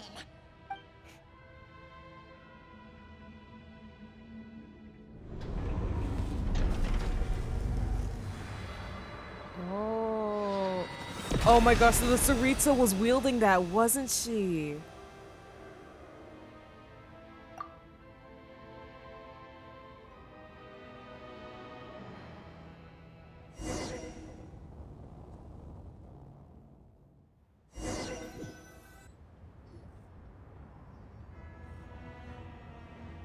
Huh? Oh, hey there, Odette! Paimon? You're okay. Thank goodness. You look well. Have you recovered? Long story short, yep, Paimon's all better. What are you doing here? Were you waiting for us? That's right. When I woke up, I wanted to go in after you, but the guards had woken up as well. It would have been tough to take them on alone, and there was no easy way to sneak past them. So I returned the way I came and waited for you here. It was thanks to you that my soul found its way back to my body so quickly. Thank you. Huh. That actually worked? Nice. I just figured I'd try my luck when that ominous feeling struck me. Well, thank goodness for that. Really, you should be thanking this thing instead. Anyway, and now that things here are all taken care of, I have other things I should get back to.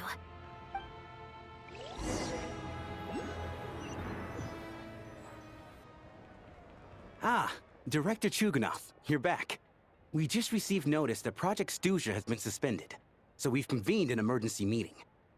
This is the preliminary plan. In addition to expanding production capacity, we've also discussed feasible layoff plans to optimize revenue and expenditure structure.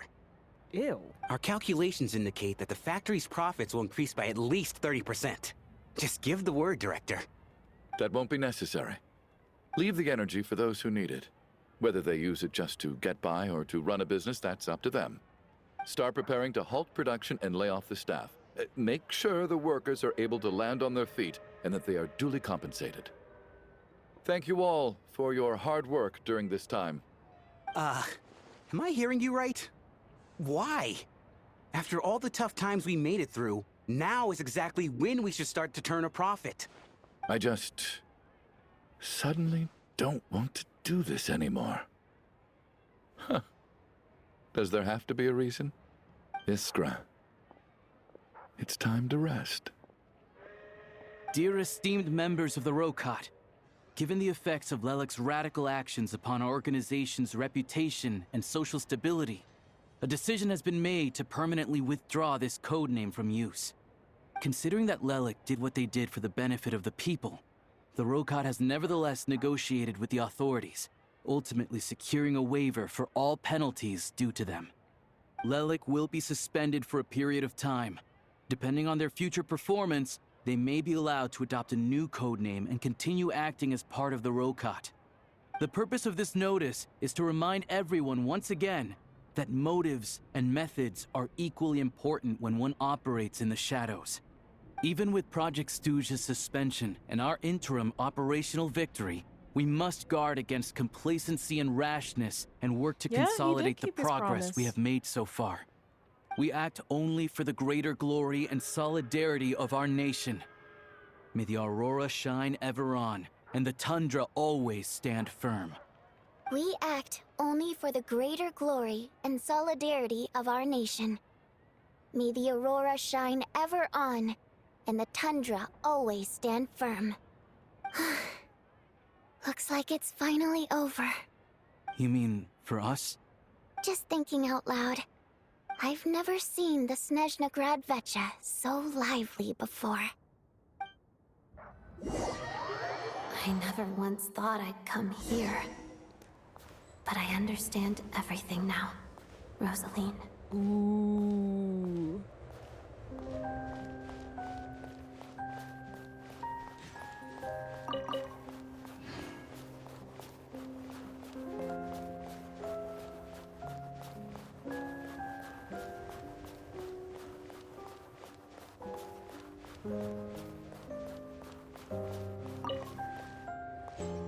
I've seen Spirit Seeker performed many times, including by your mother. Why do you bring that up all of a sudden? Even though the choreography is always identical, every dancer finds a way to make it her own.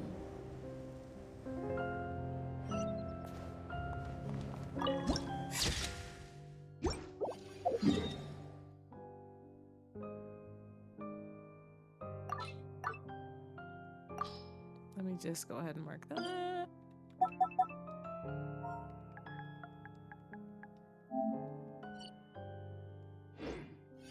Sanctuary of Grief. So you actually want to talk to me about ballet? I just think it would be a pity if the dance was lost to history. She didn't teach it to you, did she? That was an unusually subtle taunt for you.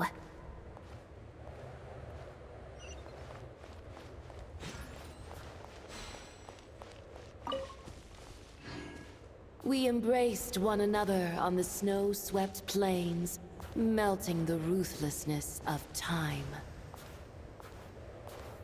But when our bodies, in pieces, are cast to the winds, what of our love will remain behind?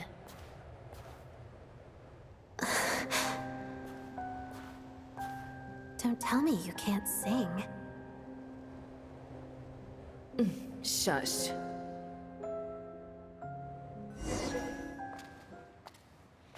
Ooh.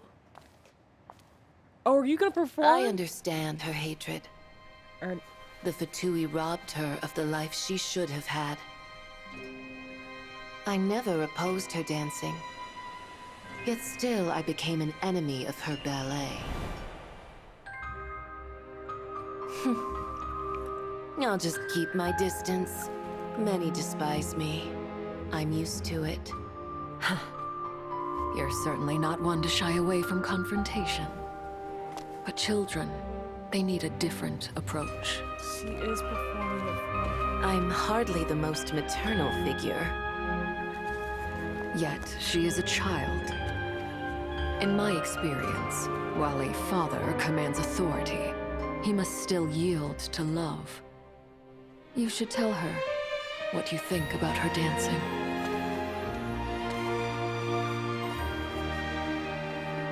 Odette will soon take the stage at the Koralyevsky Theater. This could be your chance.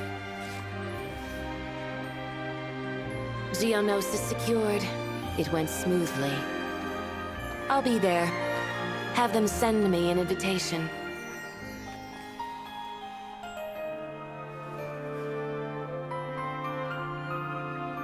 Sadly, things didn't work out.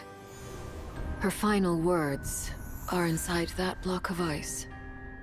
This? Aren't these for monitoring her subordinates? Not yours.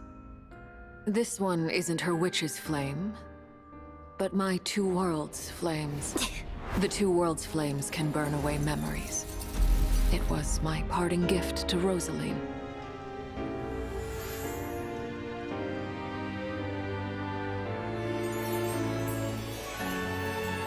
If all goes to plan, she and I will both live to see the Tsaritsa succeed. I believe she'll find peace. But if anything happens to me, she needn't follow in my footsteps. The cryo-energy will fade away in time. Then the two worlds' flames will burn away all memories of the Fatui. She'll be free to dance. She deserves this. I will handle the aftermath. The choice is yours, child.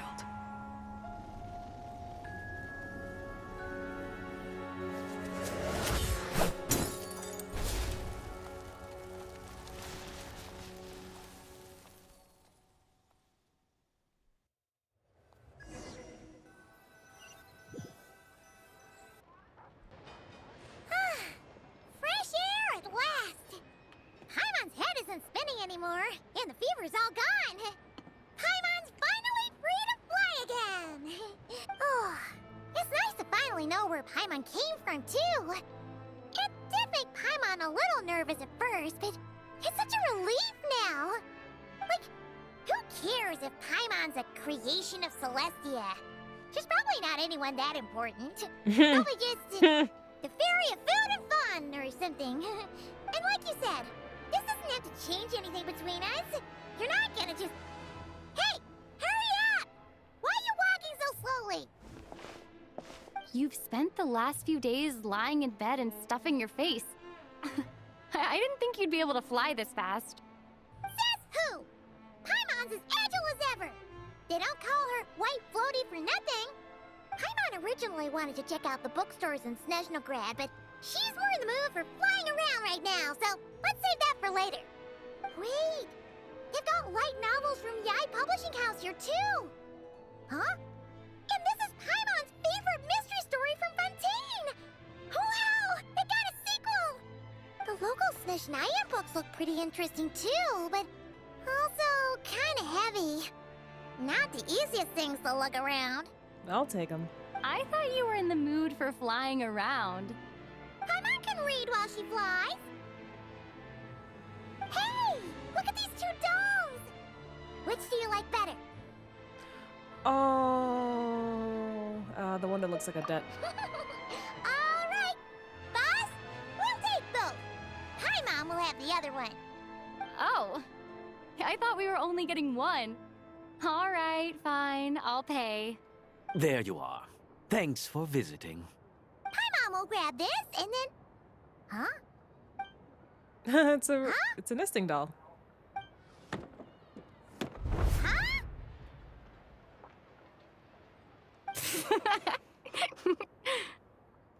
How many layers does this thing have? And what are you laughing at?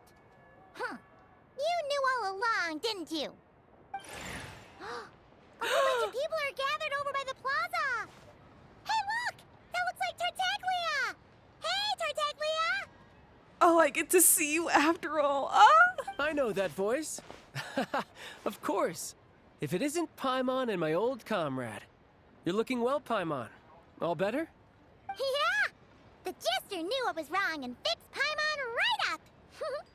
Thanks for sending someone to keep Paimon I can't safe, really too. pick between the... I like them both a lot. I just picked Odette because she's more blue. Oh, yeah. About that. That was kind of embarrassing. Who could have known that our director would go looking for you in person? So sorry for the misunderstanding. Oh, right. Let me introduce you. This is my little sister, Tonya. Hello, Tonya. Hello, hello. Firstly, I'm really sorry about my brother. Sounds like he's caused you no end of trouble. Hey now, why'd you have to start with that? Not that it isn't true, of course. Oh, he's more than welcome to cause me more trouble. So she's the real Tonya. She said you two didn't manage to meet up at the theater. She waited ages for me, and when I didn't show, she got a little worried and went outside. Wait. You mean you didn't even tell Tonya to be going in your place? I know, right? He didn't bother to say a word to me. I searched up and down the city for him, and he only told me about it when I finally caught him at the gates of Glupov. I've been rushed off my feet lately, so I didn't get the chance to go home. I just figured the Traveler would fill you in when she got there. Well, the snow was bad, and you're never late. So I was really worried about you. How was I supposed to know that you'd stood me up? I'm sorry, Tonya. I really am. I'll make it up to you somehow. Just... please don't tell Mom and Dad.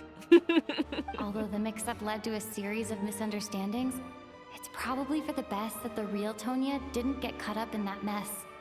Besides, it's obvious that Tartaglia isn't usually one to break a promise. He only gave his ticket to me because he had to look into Lelek. It's really my fault for being late. I should have come find you first. No, it's fine. It just meant I didn't get to see the show in the end. By the way, what did you think? You were one of the first people to see it, you know? I would say... the best is yet to come. Huh? What kind of review is that? Hey, look!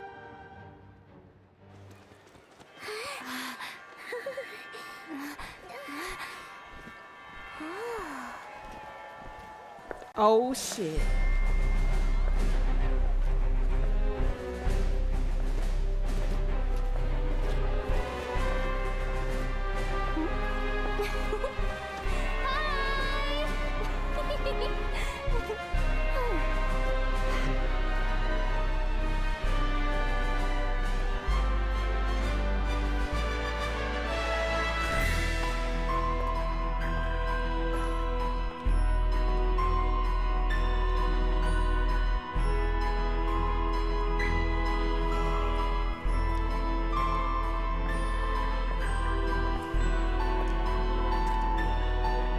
Damn, the texture on her furs, bro.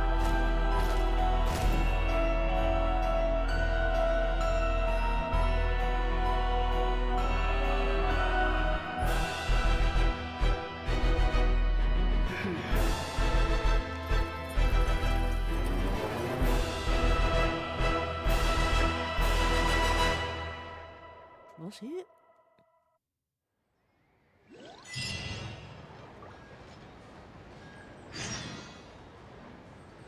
Well, damn. That was certainly... You probably are. You probably are gonna crush over her. Let's be real here. Oh, it's like a century of grief. Hold on. I gotta try something. I gotta try something.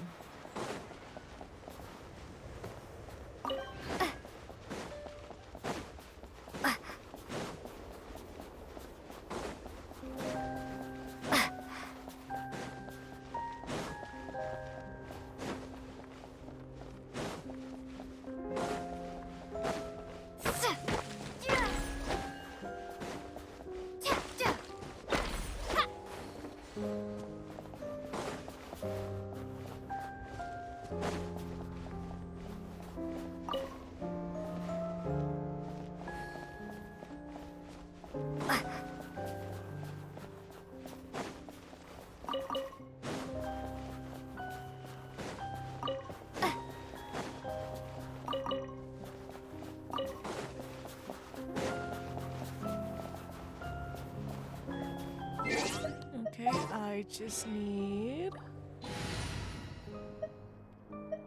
I'll switch a hydro for a hydro. Allow me to lend...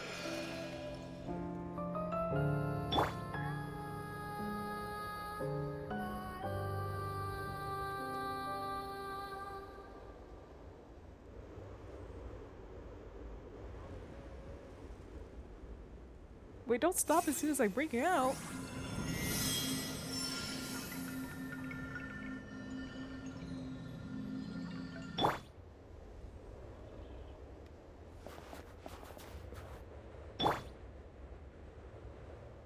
I want to hear more Call Me to Singing!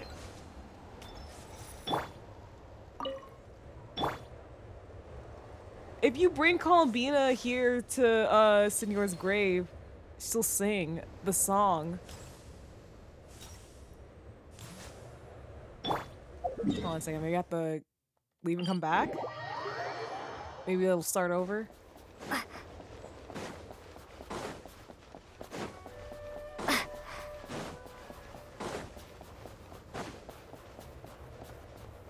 Alright.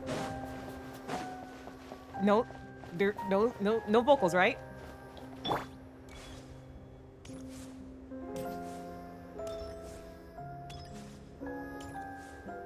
Vocals. It's very faint.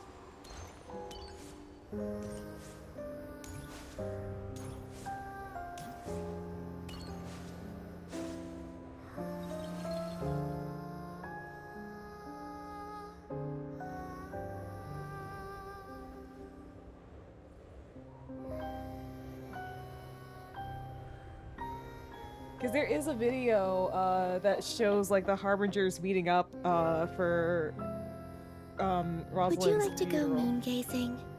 You can sit in my rocking chair and admire the view. Or we could go to the moon and gaze down at Tefat. Whatever you prefer. Yes, that is very attentive to detail. And I think we're just gonna end stream listening to this beautiful song. Beautiful but sad. But yeah, that was Act 2 of Snezhnaya. Whew. Man. That was crazy. Like, Genshin so far hasn't killed any playable characters yet. So far. So I knew people were going to die. Oh, well, shoot. I don't sing for anyone in particular. Still, if someone... Sorry, Convita. I'm trying to make sure peeps don't freeze to death out here. But yeah, before we go, I'm gonna leave you guys off with some links, so you can check me out on other places of the internet, Discord to chat with the community offline, and VODs to catch any streams you may have missed. Without further ado, I'd like to thank all the chatters and the lurkers for joining me on this relaxing night. And until I rise again, I will see you guys next time. Bye!